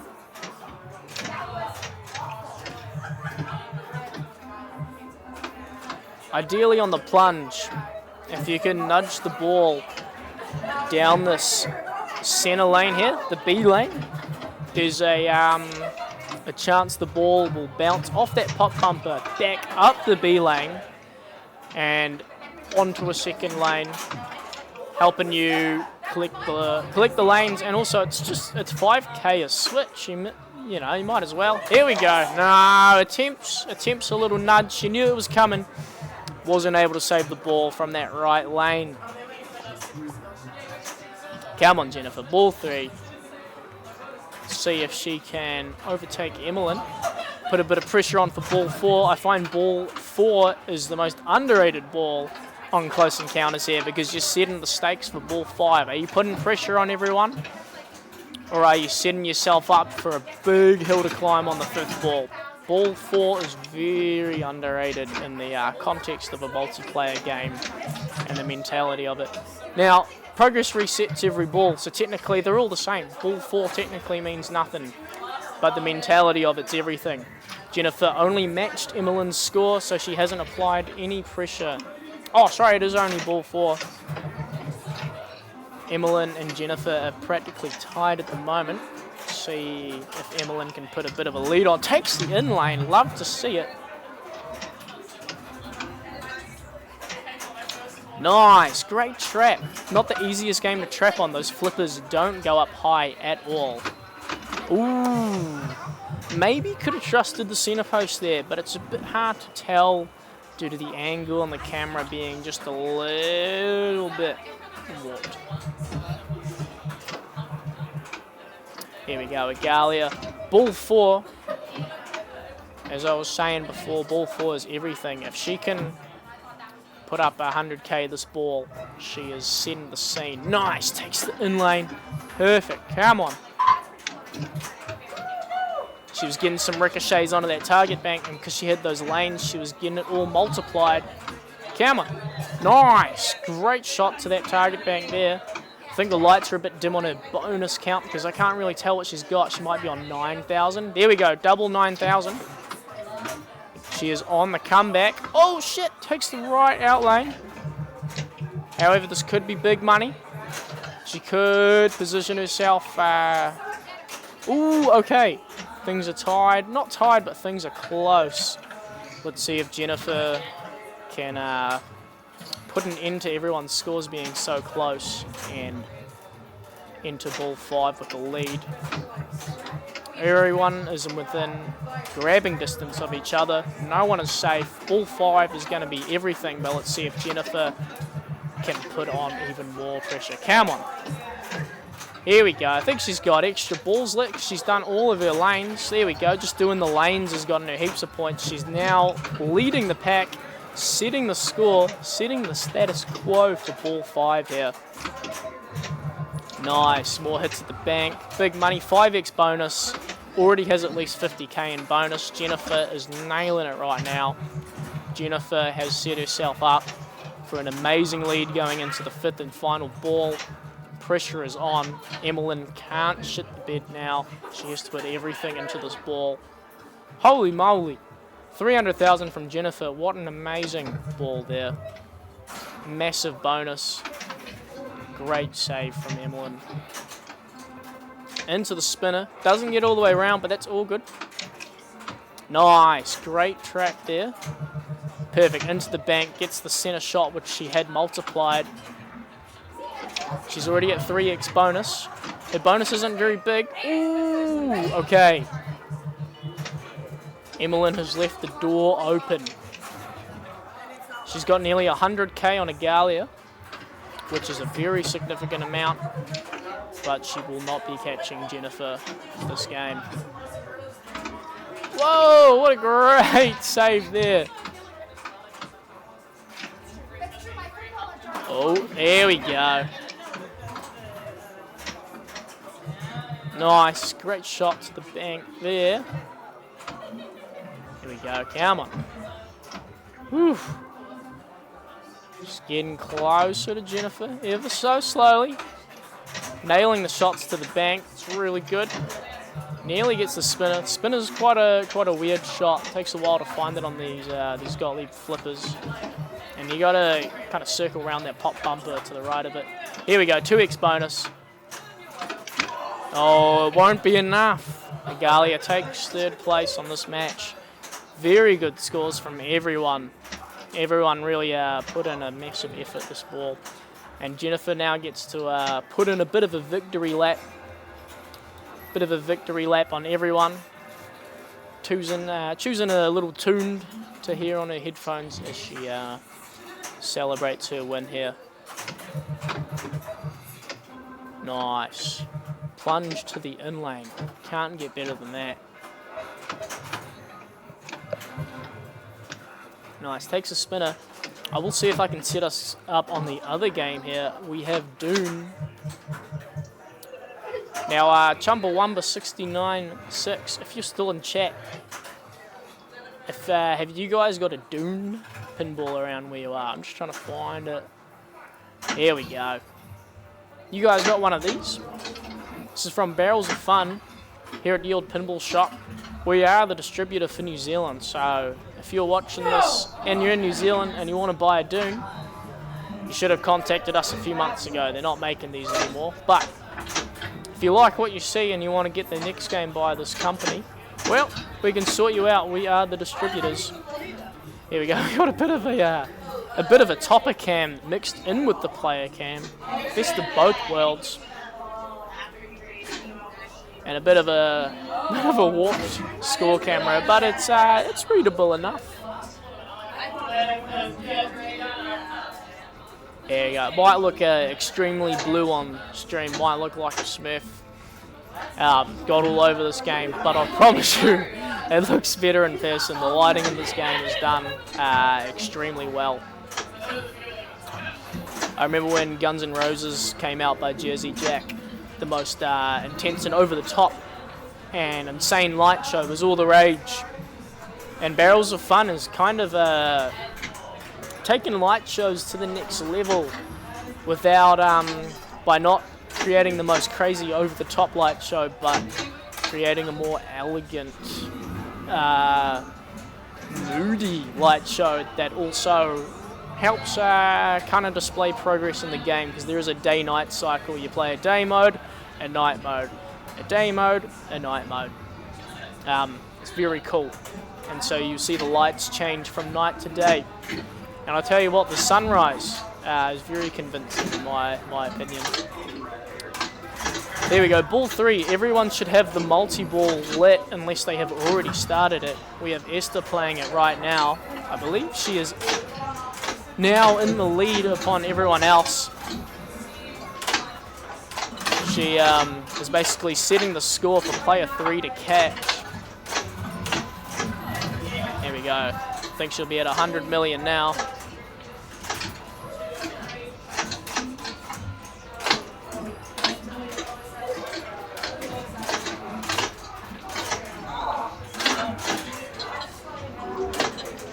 Nice, here we go, 140 million. Great score from Esther.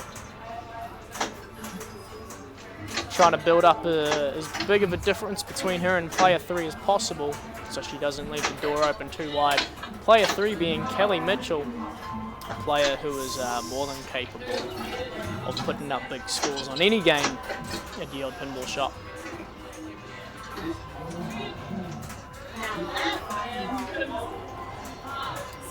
Here we go, great ball from Esther, puts herself in first position. And then is it Carly's turn or is it Kelly's turn? Here we go, Kelly taps Carly out. Does her a favour and doesn't get her TQ'd. For those of you that haven't played much tournament pinball, if you ever play someone else's ball and the majority of the time it's on accident, you take an automatic last place for that round. And depending on the circumstance, that player might have to restart their entire ball. And in Kelly's scenario, that wouldn't have been ideal because she has a multi-ball lit on ball 3, and if she would have had to have played a separate ball on a separate game, she wouldn't have all this beautiful progression she has right now. Here we go, starting the multi-ball at 98 million, has to catch 143 to put herself in the lead. Player 4, Carly, I believe is only on 7 million, maybe even 700,000. So right now, Kelly just wants to overtake Esther's score, player 2, 143 million. And this multi-ball's the way to do so. Got quite the hard shot lined up. When you hit the arrows on the sandworm, it changes where the jackpots are. Shit, only 10 million for that multi-ball. I think she got done dirty with the jackpots changing to harder shots. Captured a seeker, that was worth nearly double her multi-ball.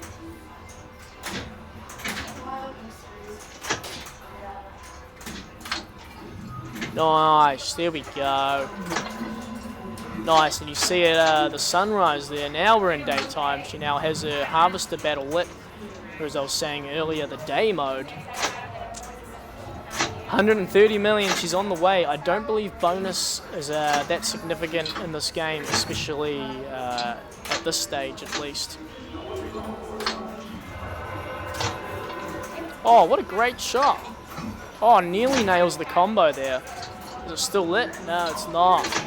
That could have been worth some points. 134, this will be close. I don't know if she has it in bonus. Come on.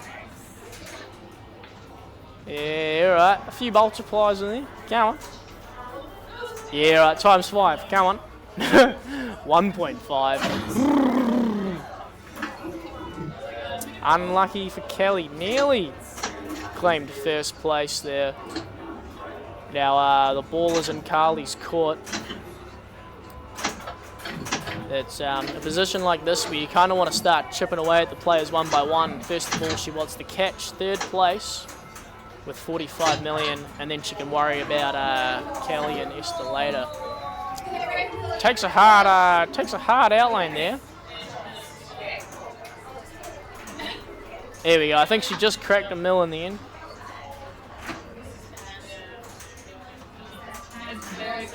Very cinematic match sequence here.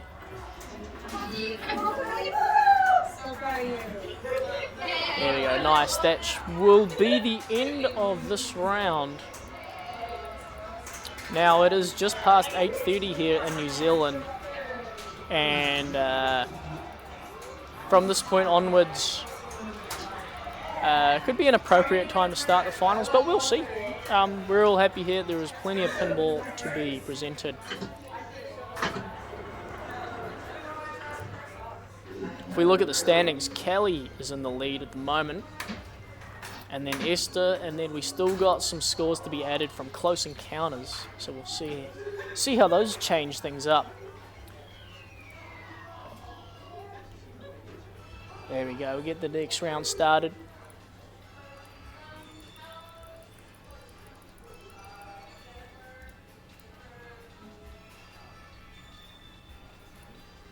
There There you go. See Pat's high score there. One of the regulars came in the other day who likes to play Dune, and he asked me, "Who's Pat?" And I said, "Oh, he's a bit of a wizard in this town. Has the high score on nearly every game here." And he said, "Well, can you tell him to get fucked?" And then he said, "With love, with love." So, Pat, if you're watching, one of the regulars had a little message for you. With love. Here we go. I think there's a new round coming up. Top 4 right now is Kelly, Esther, Jennifer, Carly, and then Agalia and Emmeline are tied 5th, Joe in 7th. Catch you guys later.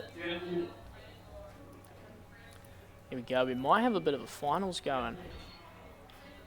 Who's doing tech on your games? We all kind of do a little tech here. I'll do a little tech time to time. If it's my game, I'll be the definitely the one doing all the tech.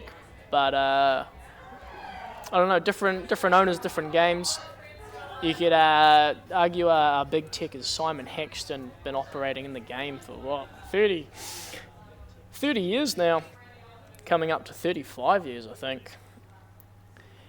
And if we have a serious issue, he's definitely a great point of contact who can usually sort everything out. And he also has heaps of games here, so he techs his own games. And the owner, Hamish Guthrie, is a very good tech as well. And Hugo Strang, who also works here, is learning the ropes, and he's been doing a good job.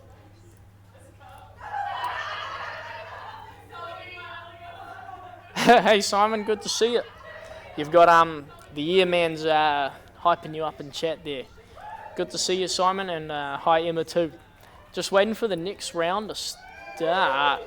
I think we might be starting a finals. We'll see. There's actually no games to show, but what I can do is I can show you where everyone's hanging out right now. Boom, check that out. I think they might be announcing the finals here.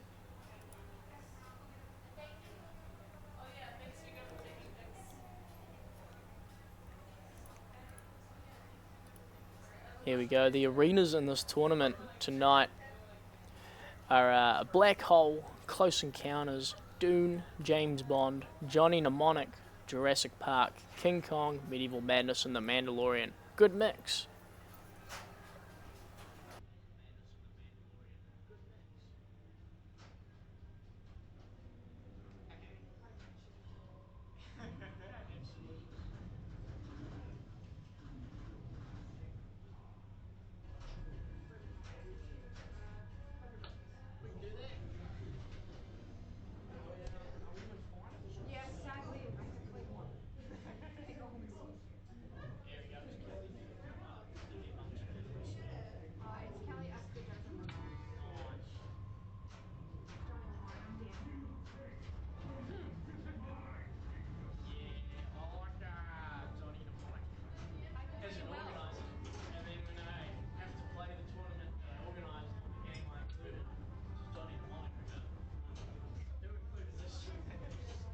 Here we go, nice, just serving some customers here. We're back now and we have a new link to the finals. The game we are watching right now, I believe, is not the finals, but gameplay nonetheless.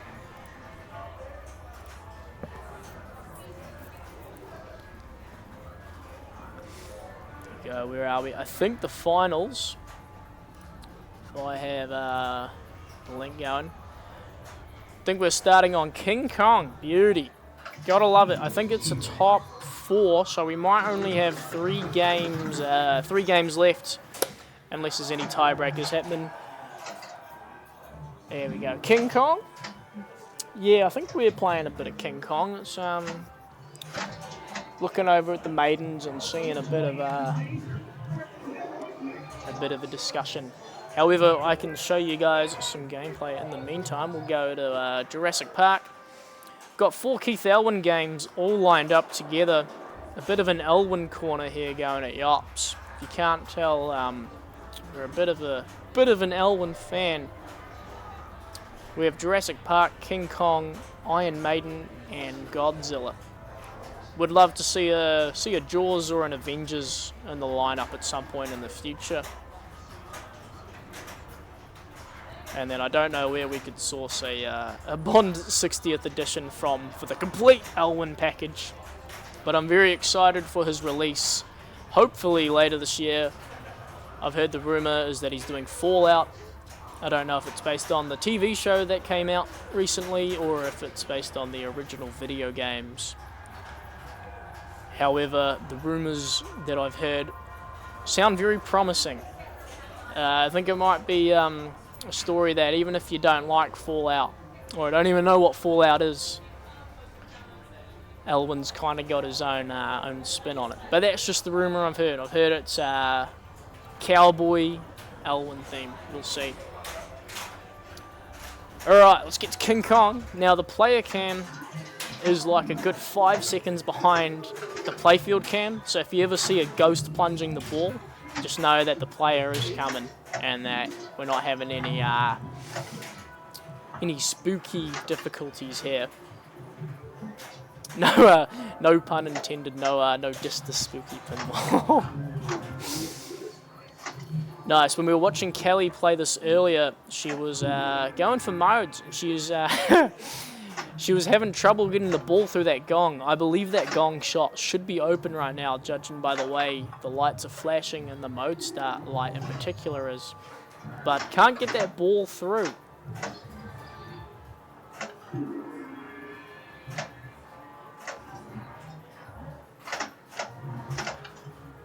Nice recovery into the center ramp.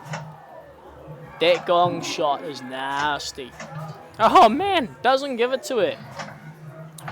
We might need to look into adjusting that. Maybe the gong's not able to go far enough to let the ball through it. There we go. Nice save there. I find when the ball comes out from that top left area, when it comes out between the flipper and the drops, it can be a bit dodgy, and we've seen a few players drain from just that feed. Fuck, Kelly is getting no love from this gong. She might have to change up her strategy here. This was happening to her the last game we saw. Might be time to start King Kong Multiball or go for some climb arrows. Here we go. I think she might have started her Multiball. I think she was saving that for her mode. I think by the nature of these multi-balls, I feel like they can be a bit dry in terms of points. However, I have had one of these little spider multi-balls. I have been able to rinse a few 100 million out of them once. So I think if you play them long enough and play them correctly, you can get some points out of them. Oh shit. Yeah, the center post on this game leaves a bit to be desired.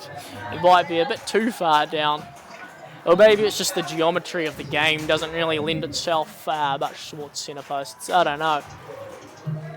It's not often you see a game with an underwhelming center post. Most cases, it makes the game even better. Thinking like Jackbot, Spider-Man, Whirlwind.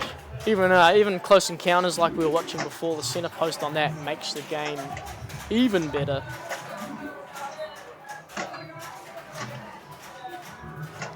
If there is anyone out there who is currently designing a pinball machine for production, please take my word for it and include a center post in your game. Just not one like King Kong, as is just demonstrated for us here.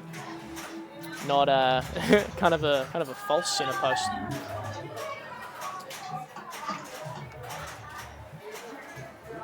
Nice. Player 3, Jennifer.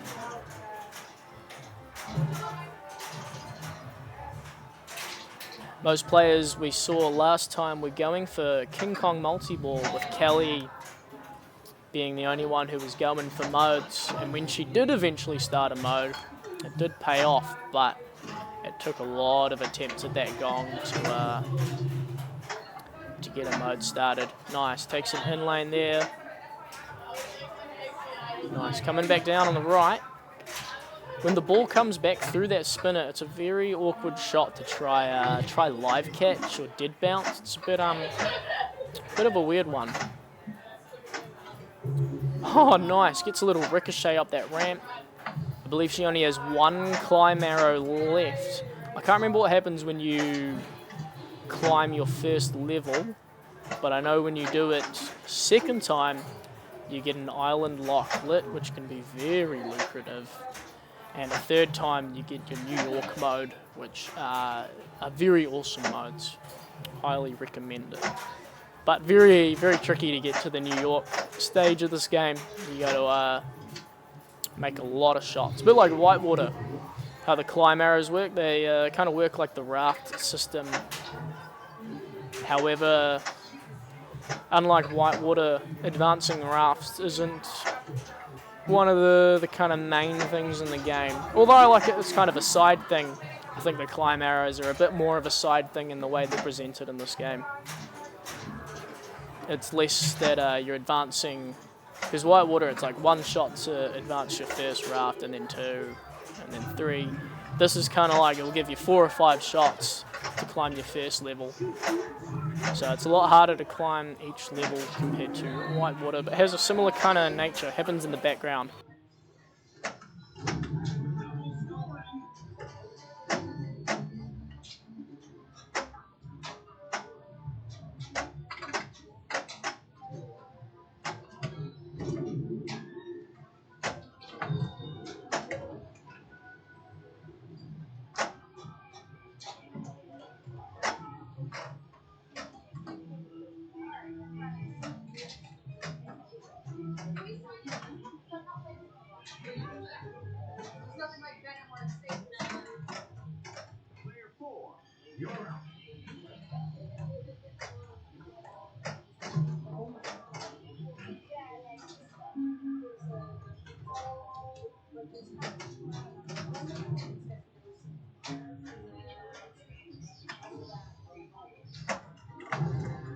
There we go. Yes, correct, Simon. Advancing rafts, especially when you make that final shot to advance a raft.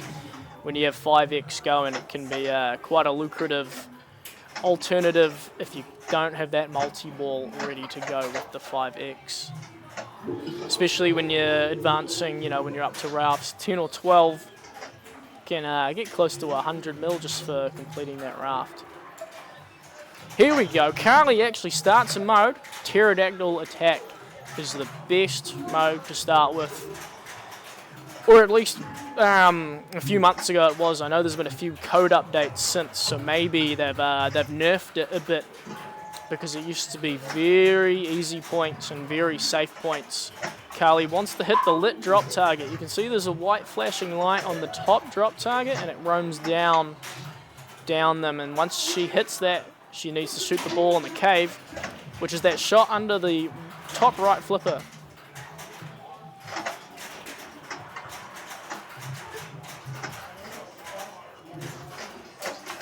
Oh, nice! With style too, doesn't even need to lift the flipper. Just misses those drops. Nice, there we go. Oh, nice shot there. Gets one of her climb arrows if she can hit that biplane ramp. Ooh, okay, lets the ball fall down that flipper. Doesn't take an easy shot at the drops. Doesn't need it anyway. There we go, 8 million just for hitting that lit drop. Very good points for an easy shot and a safe shot this early on in the game. There we go, 30 mil from Pterodactyl Attack, and she didn't even finish it. I think she was only halfway through. If you can finish Pterodactyl Attack, you're looking at 60 million. Just for starting a mode, and when the gong is working normally, you can start modes a lot easier than these players are doing right now. See if the gong is a bit more generous to Kelly now that it's ball 2.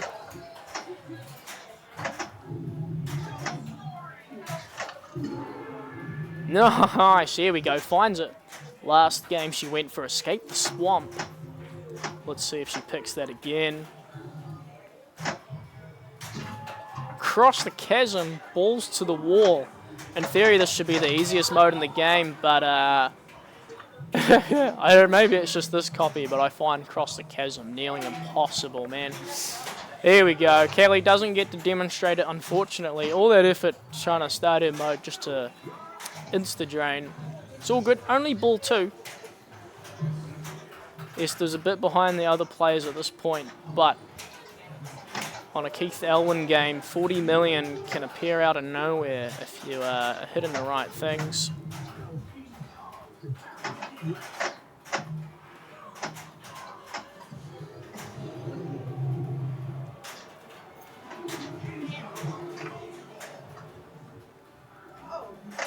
Nice, good nudge there, even though the ball save is going. Nice, trying to start her mode.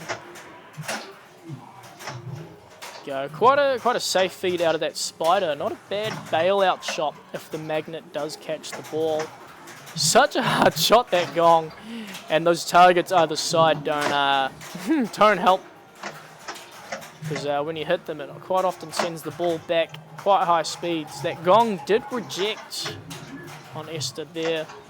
And she does have multi-ball lit on the left on that magnet. So if she can start a mode and then start the multi-ball, she's asking for a bit of a winning combination. Come on. There we go. 2x scoring as well. Let's get a mode going and let's get a multi-ball started. No, never mind. No points for Esther. Mode lit, multi-ball lit, 2x scoring. And what does the game decide to do? Give her a speedy outlane. Well, I guess ball 3 is king for Esther right now. Here we go. Jennifer nearly leading the pack. 5 million off player 4. Let's see if she can set the score. There we go. Starts King Kong multi-ball. Now this is quite a convoluted multi-ball, but once you get it, I feel like it makes a lot of sense. The green shots are not your jackpots. They are to light your lock up the middle. And then once you lock a ball up the middle here, you've got 2x scoring for a certain amount of time, and that ball is locked away, so you don't even have to worry about it. So Jennifer has it lit right now. You can see by these arrows strobing. And the red shots are your jackpots. And so right now, her super jackpot is lit on the biplane. On the biplane ramp. There you go. Never mind. Loses all her balls. It's not the most beginner-friendly multi-ball. You know, it's meant to be kind of your main multi-ball objective, but it's not the most friendly like some other kind of early game multi-balls have been in recent years. But I guess you've got the pit to be kind of the easy multi-ball.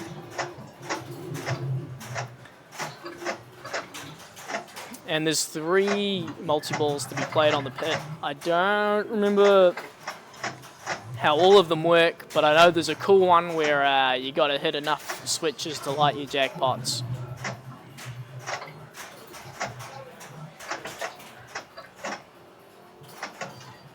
Nice, and I believe all the red shots are jackpots. I think that's pretty consistent throughout the game, that red shots are typically jackpot related. I think this multi-ball might be a target-based multi-ball. So every time you hit a target of sorts, it will light jackpots around that target. And so that sounds like a recipe for starting your 2x. There we go. Just hit a target next to that center ramp and is then lit a jackpot on the center ramp. Must have got an edible going because there was a lot of ball save. There we go. Yep, was an edible. Perfect. Nice. Struggling to make that center ramp, but that's all good. There we go. Gets it. How much are these jackpots? Or maybe she's increasing the jackpot? Is the jackpot lit on the side ramp? Where's the jackpot? I can't tell. It might be on the pit, but the pit's not flashing at all. It's been a long time since I've had a serious jam on King Kong, so some of these rules have kind of escaped me here. But red shots are jackpots, and it looks like she's building up to some big jackpot, but I'm not sure if it's lit or how to light it. It's all good. That was a pretty decent length for a multi-ball. Yeah, 31 mil. There we go. Jennifer is setting a score for player 4 to catch, that being Carly. 100 mil on King Kong is a very good place to be.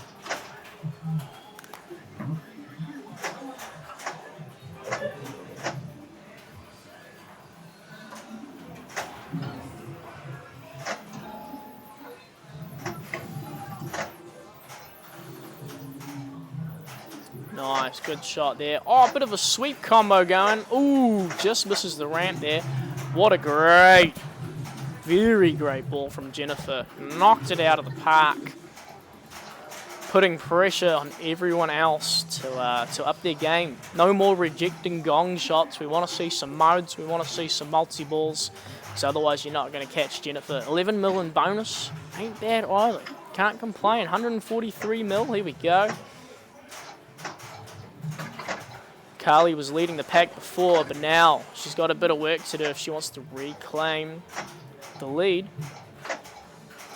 I don't think she has a mode lit, judging by the way the lights are static. Yeah, so I think if we're looking at the gong, you've got a little yellow light there, a little circle yellow light, and I believe when that's lit, it's indicating that the gong is in a reject mode. Not reject isn't the right word, but what is it? That the bong, not the bong, the gong isn't going to let the ball through, is what I'm trying to say. Anyway, I think Carly had a ball miss in there for a second, but something must have come right because it's not. Because it's now ended her ball. There we go. Carly goes for the gong. Okay, she's lit her mode. That was meant to stop the ball. Here we go. Backhanding the gong isn't really much of an option on this copy. I've definitely seen other copies online have a very high success rate when it comes to backhanding the gong, but on this copy I just haven't found it to be consistent enough to actively go for it. Here we go, pterodactyl attack. Kelly is all about easy, safe points. Here we go. I believe you need to hit the lit drop target. The lit drop target here, then the cave, then the drop target, then the cave, then the drop target, then the cave, and you're done. Collect your hurry up on the thing, and you got 60 mil to your name. Easy money, big money, safe money. Especially on a game and a layout as tricky as King Kong. If you don't know where to shoot, you can quite often send the ball out of control and into danger all the time if you're not making careful and precise shots. If you're flailing around, you got to just smack all around here, the ball's going to go everywhere. Very, it's a player's game, that's for sure. Oh, nice! Gets this little 3 million banana switch, which is a very cute shot, and I believe it's spotted her a shot on the game too. I think she has biplane running, which is kind of a spinner-based mode, and then you collect the spinner kind of progression on the biplane ramp. Very satisfying combo, doing those barrel rolls. It's very awesome. There we go, 73 mil from Kelly is not bad, but I think that was her third ball, so she won't be taking first place this game. However, she is in second place with a bit of a lead on the rest of the pack. Esther is far behind everyone right now, and has got a bit of a steep hill to climb. Got a steep hill to climb if she wants to catch up to the other players, especially if she wants to claim first, which she obviously does. Here we go, starting, I believe this is another pit multi-ball. I think this is the target. Based multi-ball? Nah. Shoot the pit. Nah, this is a different one.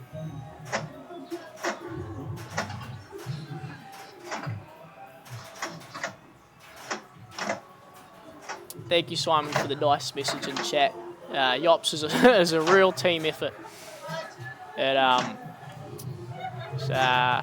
No easy thing running such a niche a niche business that takes a lot of passion.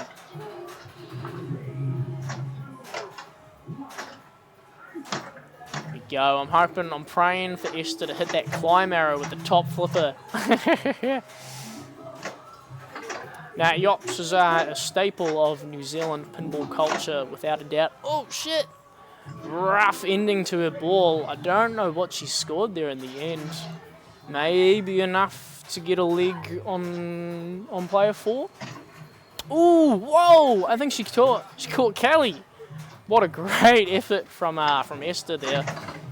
From last place to now sitting in second place. Yes, but Yops is definitely a staple when it comes to pinball in New Zealand. And we have lots of people travel from all over the country and all over the world to play here. Because it's just cool, man. It's a cool time. It's a cool setup. We've got really cool games here. And, you know, we don't just have the normal Sterns. We've got some oddballs in here, like we got some Gottliebs. We've got a World Poker Tour. Just stuff you wouldn't see anywhere else other than a pinball dedicated venue. I think Jennifer was just plunging out an extra ball there, so no need to fear. And she's not just walking away in confidence that she has taken the win here. There we go. Let's see what Carly can do now. Carly is in 4th place, leading the pack after ball 1, entering ball 3 in 4th place. She's going to have to put in a bit of work here to catch 3rd and 2nd.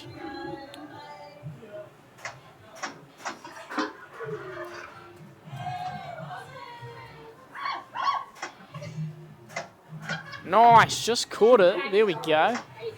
See ya. Oh, nice. 10 classics, 10 90s, and 10 moderns. Are you including System 11s in the classics, or do you got 10 System 11s hidden away there too? Starts 2x, but ends the ball there. I don't think Carly got anything started that ball. I wasn't paying too much attention. Too busy thinking about a secret System 11 collection.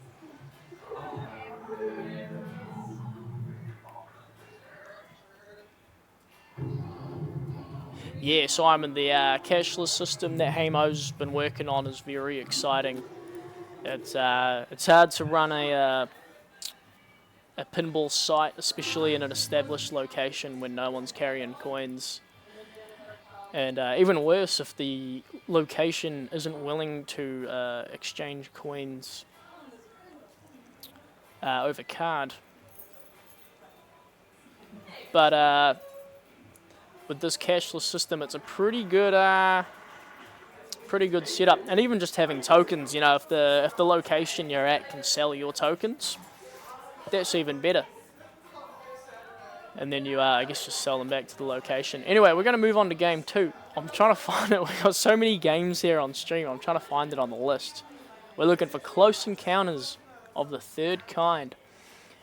When I originally added this into match play for the New Zealand champs at the start of the year, match play had this game down as close encounters of the 4th kind. And I had to edit the title myself to make it 3rd. So a little match play fun fact for you guys.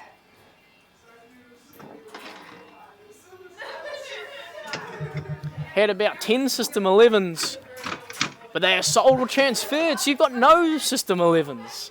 Oh, man, what is a collection without any System 11s? Not even a bad cat snuck in there? None at all. I think if I had a game like High Speed or F14 in my possession, I don't think I could ever let something like that go. Oh shit, I think that's 2 house balls in a row. Now we have this game set to 5 balls because if you're not used to playing these early solid states, then they can be very brutal. They're not one to be flailing around with.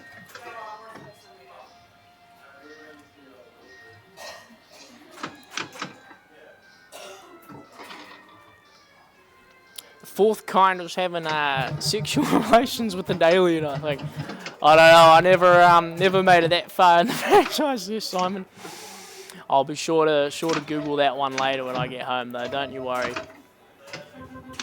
Here we go, mousing around in the picture. Nice. So Mr. Yearman, you've got a mousing around, still kicking it. That's I don't think I could ever sell a mousing around if I had one too. There's a few kind of meh System 11s out there, but there's I'd say about 10 of them I don't think I could ever part with if I was ever in possession with them. Pool Sharks.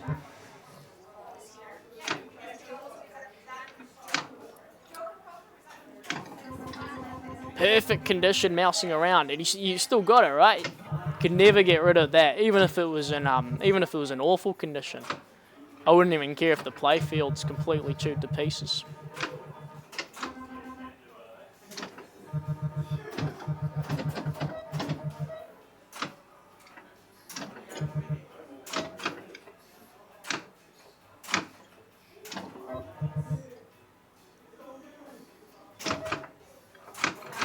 Ooh.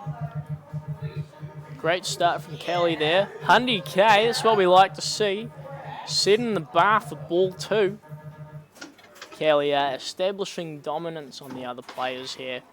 So hope Esther can get the ball on a flipper this time. Now for those of you who've joined us since we last watched Close Encounters, people ask me how to play this game. And there's a very easy strategy. If you're on the right flipper, shoot the spinner. If you're on the left flipper, shoot this target bank. And you don't need to do anything else. Nothing else in the game. 5 drop targets here, don't even look at them. The targets are like your spinner, don't even attempt it. Yes, roto target. As long as you keep hitting the spinner and this roto target here, the game will play itself for you.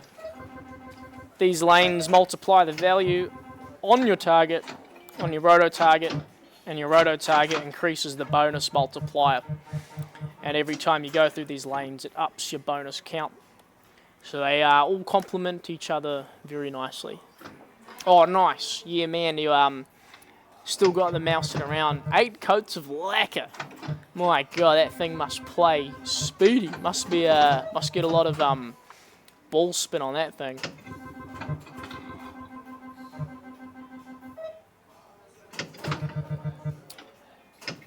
Yeah, super hard to line up the stars for the specials or extra balls on this game.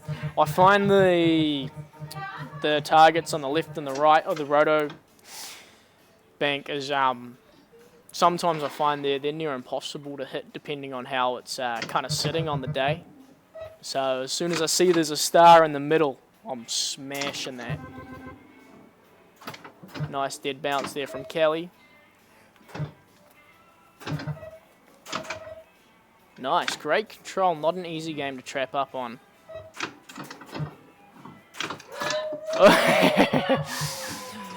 Yeah, no bounce off that center post that time. This is a very tricky game if you haven't put a bit of time on it already, because it's very easy to just kind of flail away and hit the ball up the middle here at these pop bumpers, but they're kind of borderline suicide targets, man. There's such an easy chance they're just going to kill you.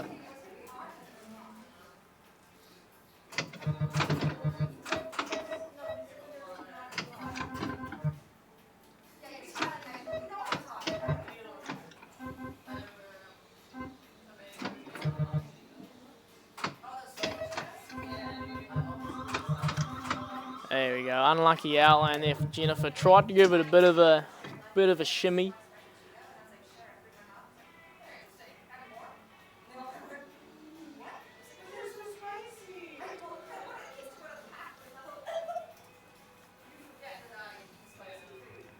Nice. Player 3 is Jennifer, but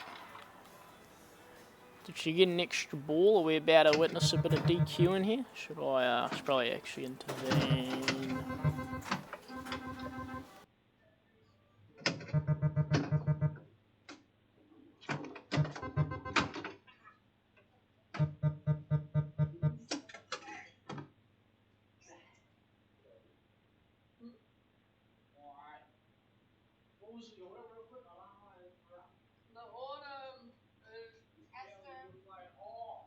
Yeah, I'm player 1, Kelly's player 4.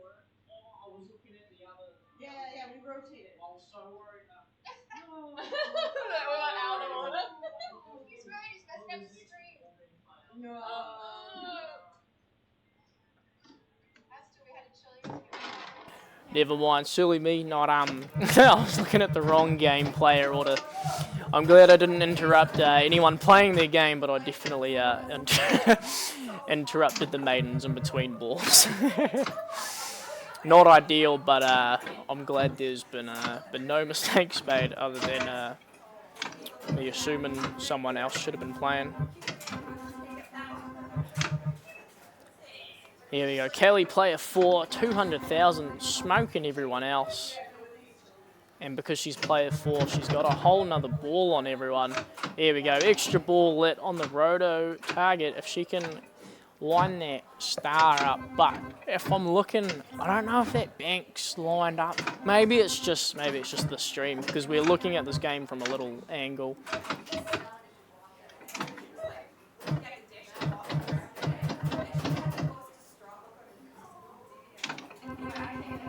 Yeah, I guess roto targets are a bit of their time, Simon. I guess it's easy to digitally recreate that now. A very mechanical mech, that's for sure.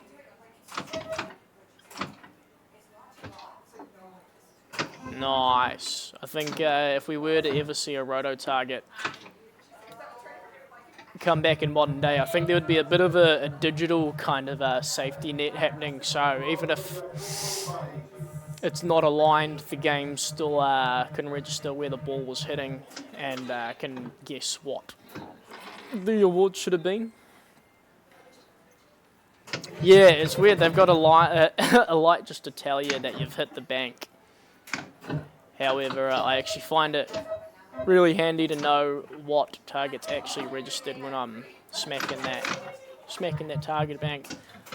Here we go, ball 4, arguably the most crucial ball in a multiplayer game of Close Encounters here, because you are kind of setting everyone up for ball 5. You're going to put a bit of pressure on, set a massive score, and you can't really rely on ball 5 on a game that does dish out house balls from time to time. So you really want to put in your all on this fourth one here.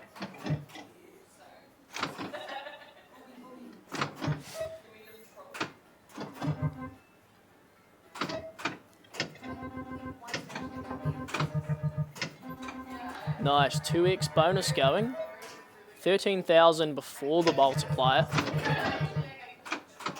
Nice, spinner's lit too. Jennifer has set herself up for a big 4th ball here. Nice. The backhand of the roto bank and registered the target.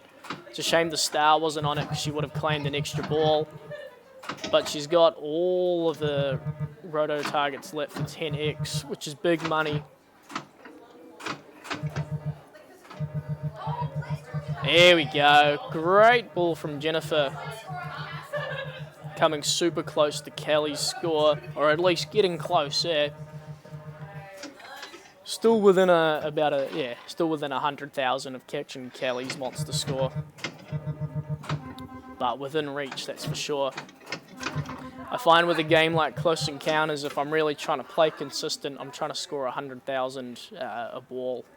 Trying to, or at least average 100,000 a ball and finish on 500k, but so it's a lot easier said than done. I might be averaging 300,000 to 400,000 a game, so not quite 100,000 a ball.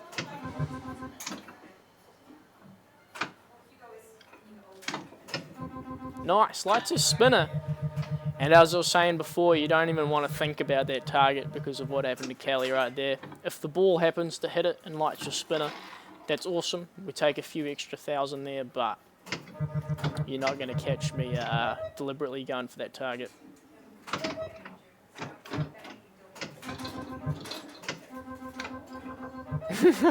Great save there. You can see our player camera is resting against the back box there, so a lot of shake.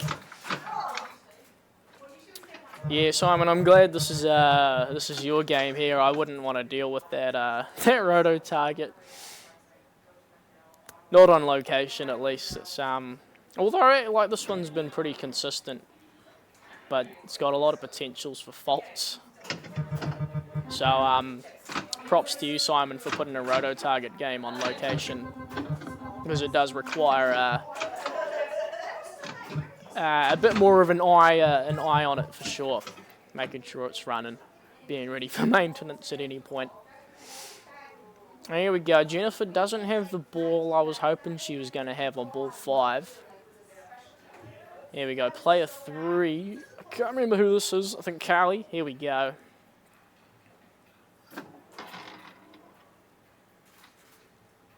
Nice. This could be, I think Carly just wants to try nab second at this point, because if she can overtake Jennifer's score, she's guaranteed second.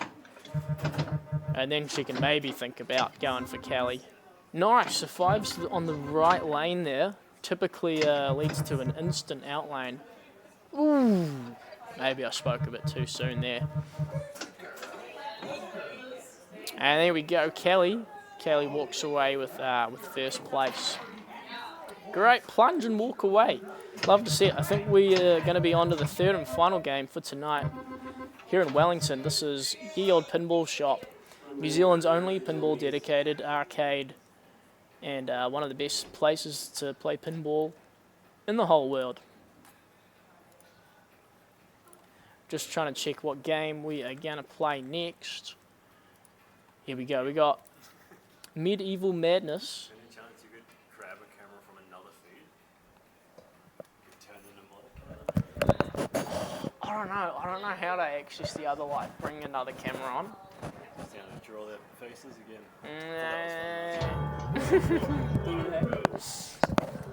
Alright guys, last game of the night. We have Medieval Madness. I've been avoiding streaming this game because we have no player camera.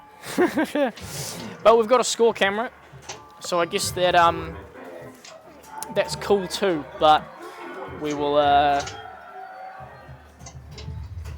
get a little replacement going.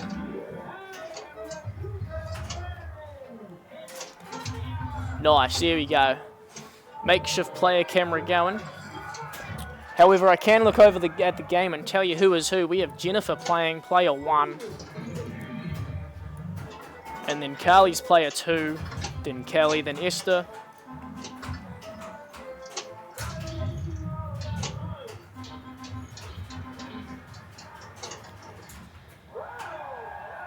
Nice, castle destroyed. Let me see if I can straighten up that camera a bit.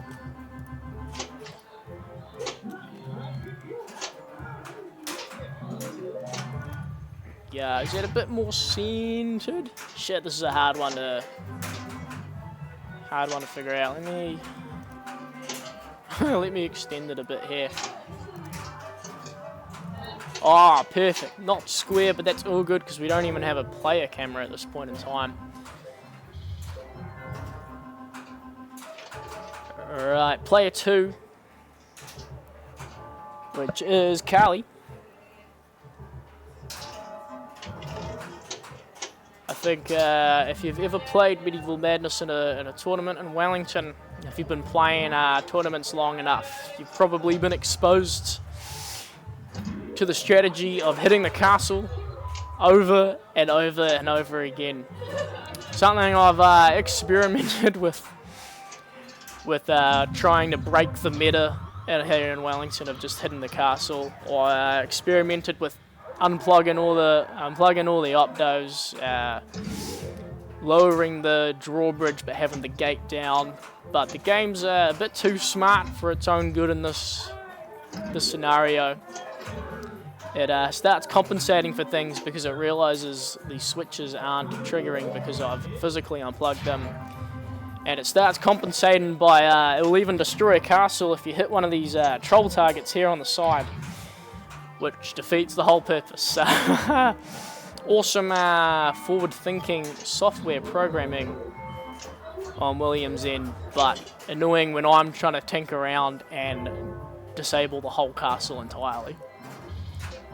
But that's all good. There's other things we can do to make this game hard. First two players have nearly identical scores. Here we go, player 3, Kelly. I can tell you guys the standings right now.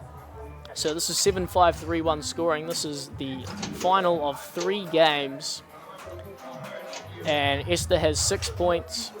Carly has 4 points. Kelly has 10 points, and Jennifer has 12. So Jennifer is leading the pack. Then Kelly, then Esther, then Carly. So I think Jennifer was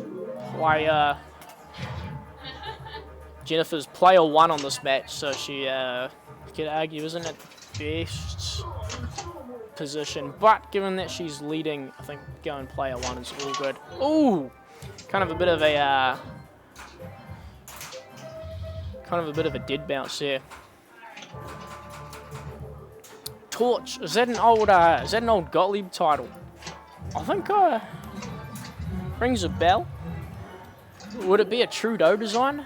I can't remember. Nah, I think it's too old. I think it's just before Trudeau's time. I'm looking it up now. John Buras. Solid state game. Looks like the same system as Close Encounters there. Oh yeah, oh that's a wacky ass looking game. Olympic themed, cool. That's really cool, and I do see the roto target you're talking about. Weird, not a lot on the game. Well, no, actually I take that back. There is a lot of drop targets, a roto target, and a little orbit you can hit. Oh yeah. Simon, do you know of any torches in New Zealand? Probably not, considering you don't think you've played one. Not very common. Yeah, I'm not surprised it's not very common. Newly fixed Stern big game, nice. There's one of those for sale in recently in Wellington. It's a very cool game. Love the 4 flippers down the bottom, and the spinners are very satisfying. I find it a bit annoying trying to light the spinners. But I haven't spent too much time on it.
Hey players, good to see you in chat. Here we go, player 4 is Esther. Just lit her trolls, starts her trolls, but I think she has a multi-ball to combine with it. Here we go, Joust, Madness. A combo I often experience on this game. As soon as I light trolls, I'm trying to start my Joust multi-ball, so if I do accidentally hit that mill and saucer, I'm taking a multi-ball in with me. And if Esther can defeat all these trolls with the multi-ball, it will give her an add-a-ball and a little bit of ball save in that time too. But I don't think she's done it. So I think that left troll is still up. Oh, there we go. Troll combo into the extra ball. Not worth too much here. Maybe if she can get lucky and pull off a skill shot.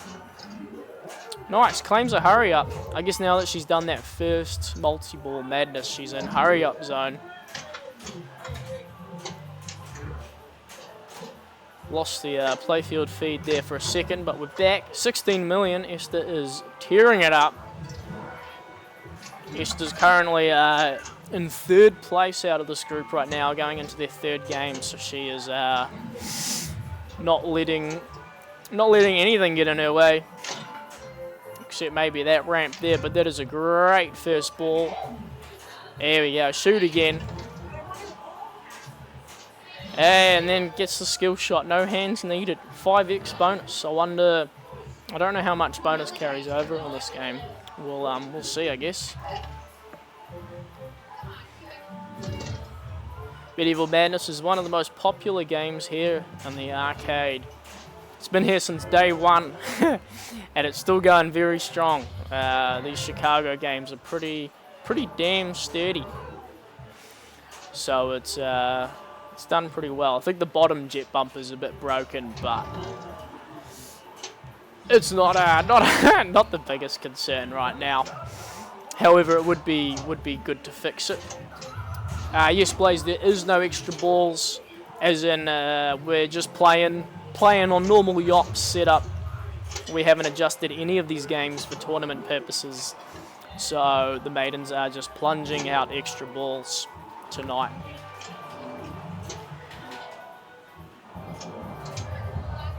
Here we go, player 1, Jennifer. She is currently leading the group here, so she is in a very good position.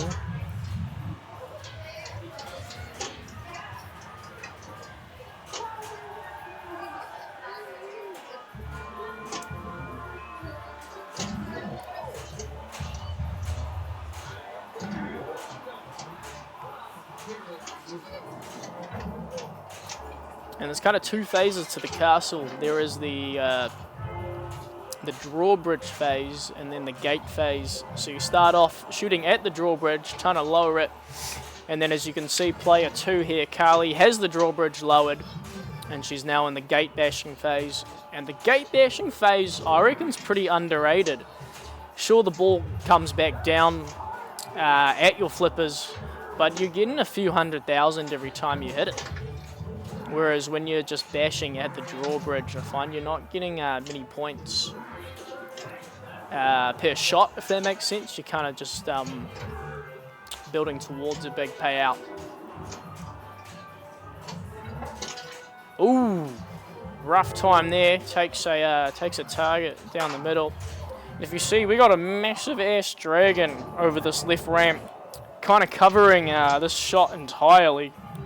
That's not factory. That's something Mr. Bossman Hamish installed himself, and he's got a little LED light in it, lighting it up. Whereas this dragon on the right is factory. You can tell, you see a little screw there and a bit of plastic coming around, so that if a ball does happen to jump over and on top of the dragon, it won't get stuck on any pieces, or at least in theory. Whereas I have seen this dragon interfere with the ball on the very rare occasion. Dragon wings in your part box from yonks ago. You're talking about the dragon wings on the right here. I haven't really looked too close at the assembly of that dragon. I didn't realise it came apart. Who was third? Player 3 right now was Kelly. In terms of, I think Kelly's just taking third position. And then, but in terms of the overall standings, so this is the third and final game of the night. Jennifer is leading the pack, then it is Kelly, then Esther, then Carly. And player 1 is Jennifer, then Carly, then Kelly, then Esther. So now we got player 4, that is Esther. Oh, air balls from broken wings. Well, I guess it's good that they're detachable, so you can only replace the wings and don't have to replace the whole dragon. Yeah, Hamish loves dragons, as he should. Dragons are freaking awesome. But I don't think I've ever seen any pieces of this dragon fall off. Maybe Chicago were aware of all the dragon wings that were lost on the original game and reinforced this dragon somehow. Chicago do a very good job remaking these games. They know how to do it right. Like, there's no RGB inserts. There's only RGB in the GI, which is implemented into the game. It's not always red like it is now, only at certain points. And the DMD is upgraded very tastefully. It's easy just to do a clean standard LCD animation, but I think creating an HD dot matrix display is very cool and is executed very well. And they create one tough product, man. This thing is built like a brick.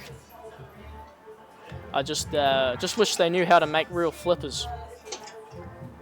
Until then, I much prefer the originals over these Chicago games. But when you look at the Funhouse remake that came out recently, Chicago definitely know what aspects of a game to change and what to leave the same.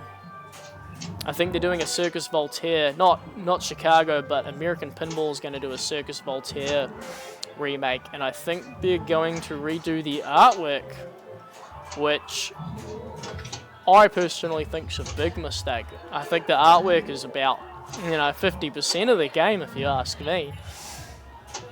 People aren't playing Circus Voltaire because the shots are really flowy or anything. They're playing it because it's got cool artwork and cool mechs and cool themes.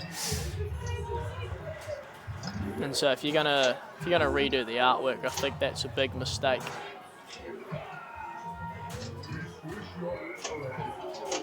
Nice combo there, gets his troll bomb for hitting the right troll into the lock. Right now it is Jennifer playing player 1, ball 3.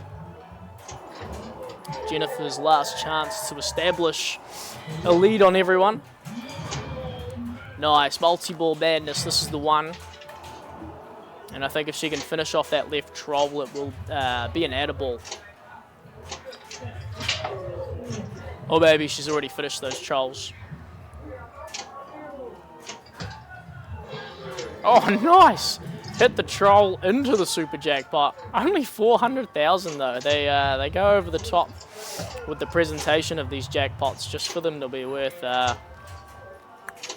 no points at all, really. Sometimes you'll see a big super jackpot, but the ratio of insane presentation to value of the jackpot, I think, is a bit skewed on this game. Ooh, fumbles between the flippers there. Nice. Still a good score, though. Plunges out the extra ball. Doesn't overtake player 4, who is Esther. So Jennifer won't be taken first this game. However, she still has a very decent lead on the other 2 players. And most importantly, she has a good lead on Kelly, because Kelly is closest to overtaking her in the tournament right now.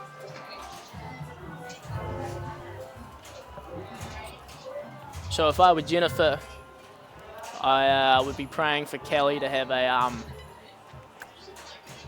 a bit of a inactive ball. Not that I would actively be praying for that. You always want your opponents to play to the best of their abilities, but when Jennifer's left the door open like this for Kelly, we'll see how it goes. Nice, destroys a castle.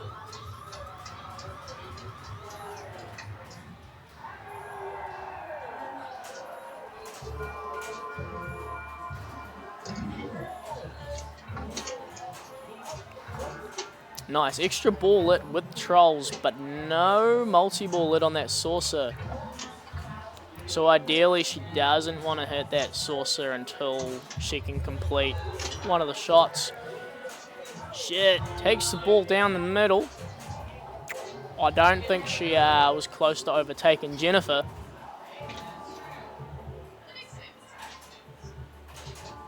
So I think Jennifer's safe for winning. Trying to do the math in my head. But we don't know how... oh! I had my players mixed up. That was Carly, player 2. Oh, my bad. Sorry, players, if you're watching. Here we go. Kelly's actually player 3 right now. Okay, well, Kelly is actually a lot closer to overtaking Jennifer than I thought.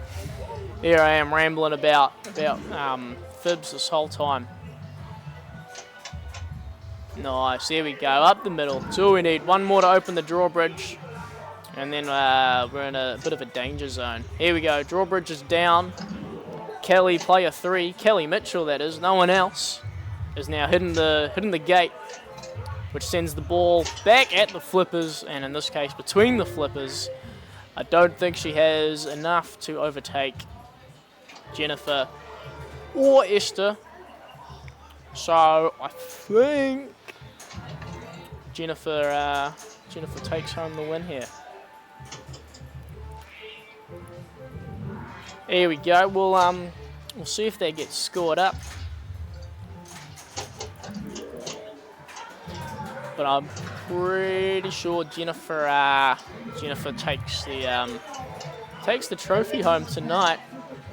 Here we go. Final results. In 4th place we have Carly. Tied for 2nd. We might have a tiebreaker. More pinball for you guys. Tied for 2nd. If we do a tiebreaker, I'm hoping we do. We have Kelly and Esther tied for 2nd, with Jennifer in 1st place. So congratulations, Jennifer. And I'm looking over at the Maidens now, trying to see if we're about to break any ties. I wonder if they'll ask me to choose a game.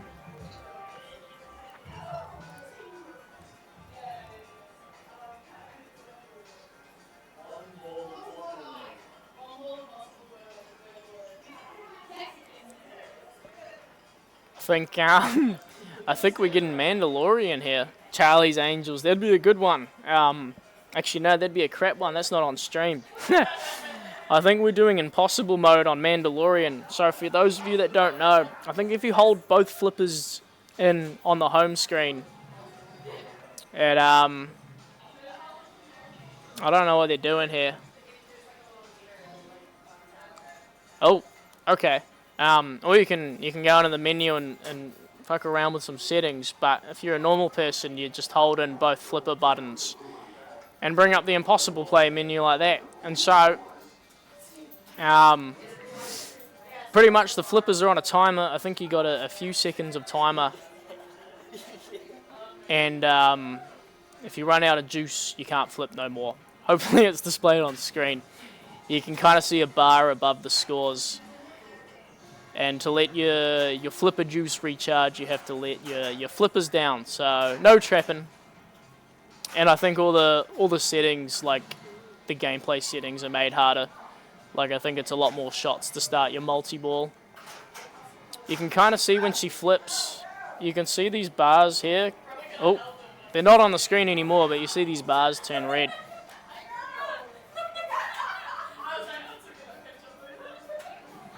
Here we go, Esther, player 2. Skill shot into the top. Nice. So if you look at the bar here, the left one's for the left flipper and the right one's for the right flipper. You can see it going red when the flipper's engaged, and it's slowly counting down. Doesn't show up the best with the camera set up right here, but that's all good. Here we go, ambush going with 2x playfield. I think that's game. I think they were doing one ball. So that's, I don't know who won there. There we go. Well, congratulations, Esther, for taking second place at the Multiball Maidens. Shall we show off a bit of gameplay here while I wrap up? We got a bit of Circus Voltaire, very on theme. No player cam, don't know why that is, and about half of a score cam. Yeah, I'll wrap up. And I think I'll leave Circus going for the meantime. But thank you all for watching. There's been a lot of you tuning in this whole time. Appreciate you all chatting. Good to see Mr. Yearman in chat. Good to have you in chat, Simon and Blaze and Raf. And I don't know if you're still here, but thank you. What was their name? Mr. Chumbawamba696. Thank you for chatting, and thank you for the brilliant username. All right, I'll head off now, but I'll leave Circus gameplay for you guys who want to continue watching some steel balls hang around. All right, peace out, everyone.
Welcome to the sideshow. This is sideshow saying, fire that cannon!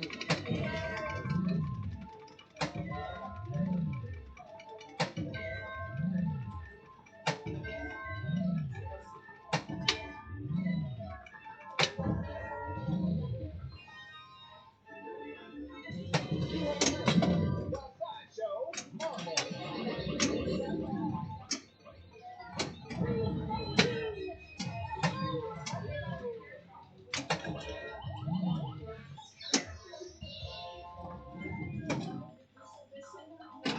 One ball, bravo.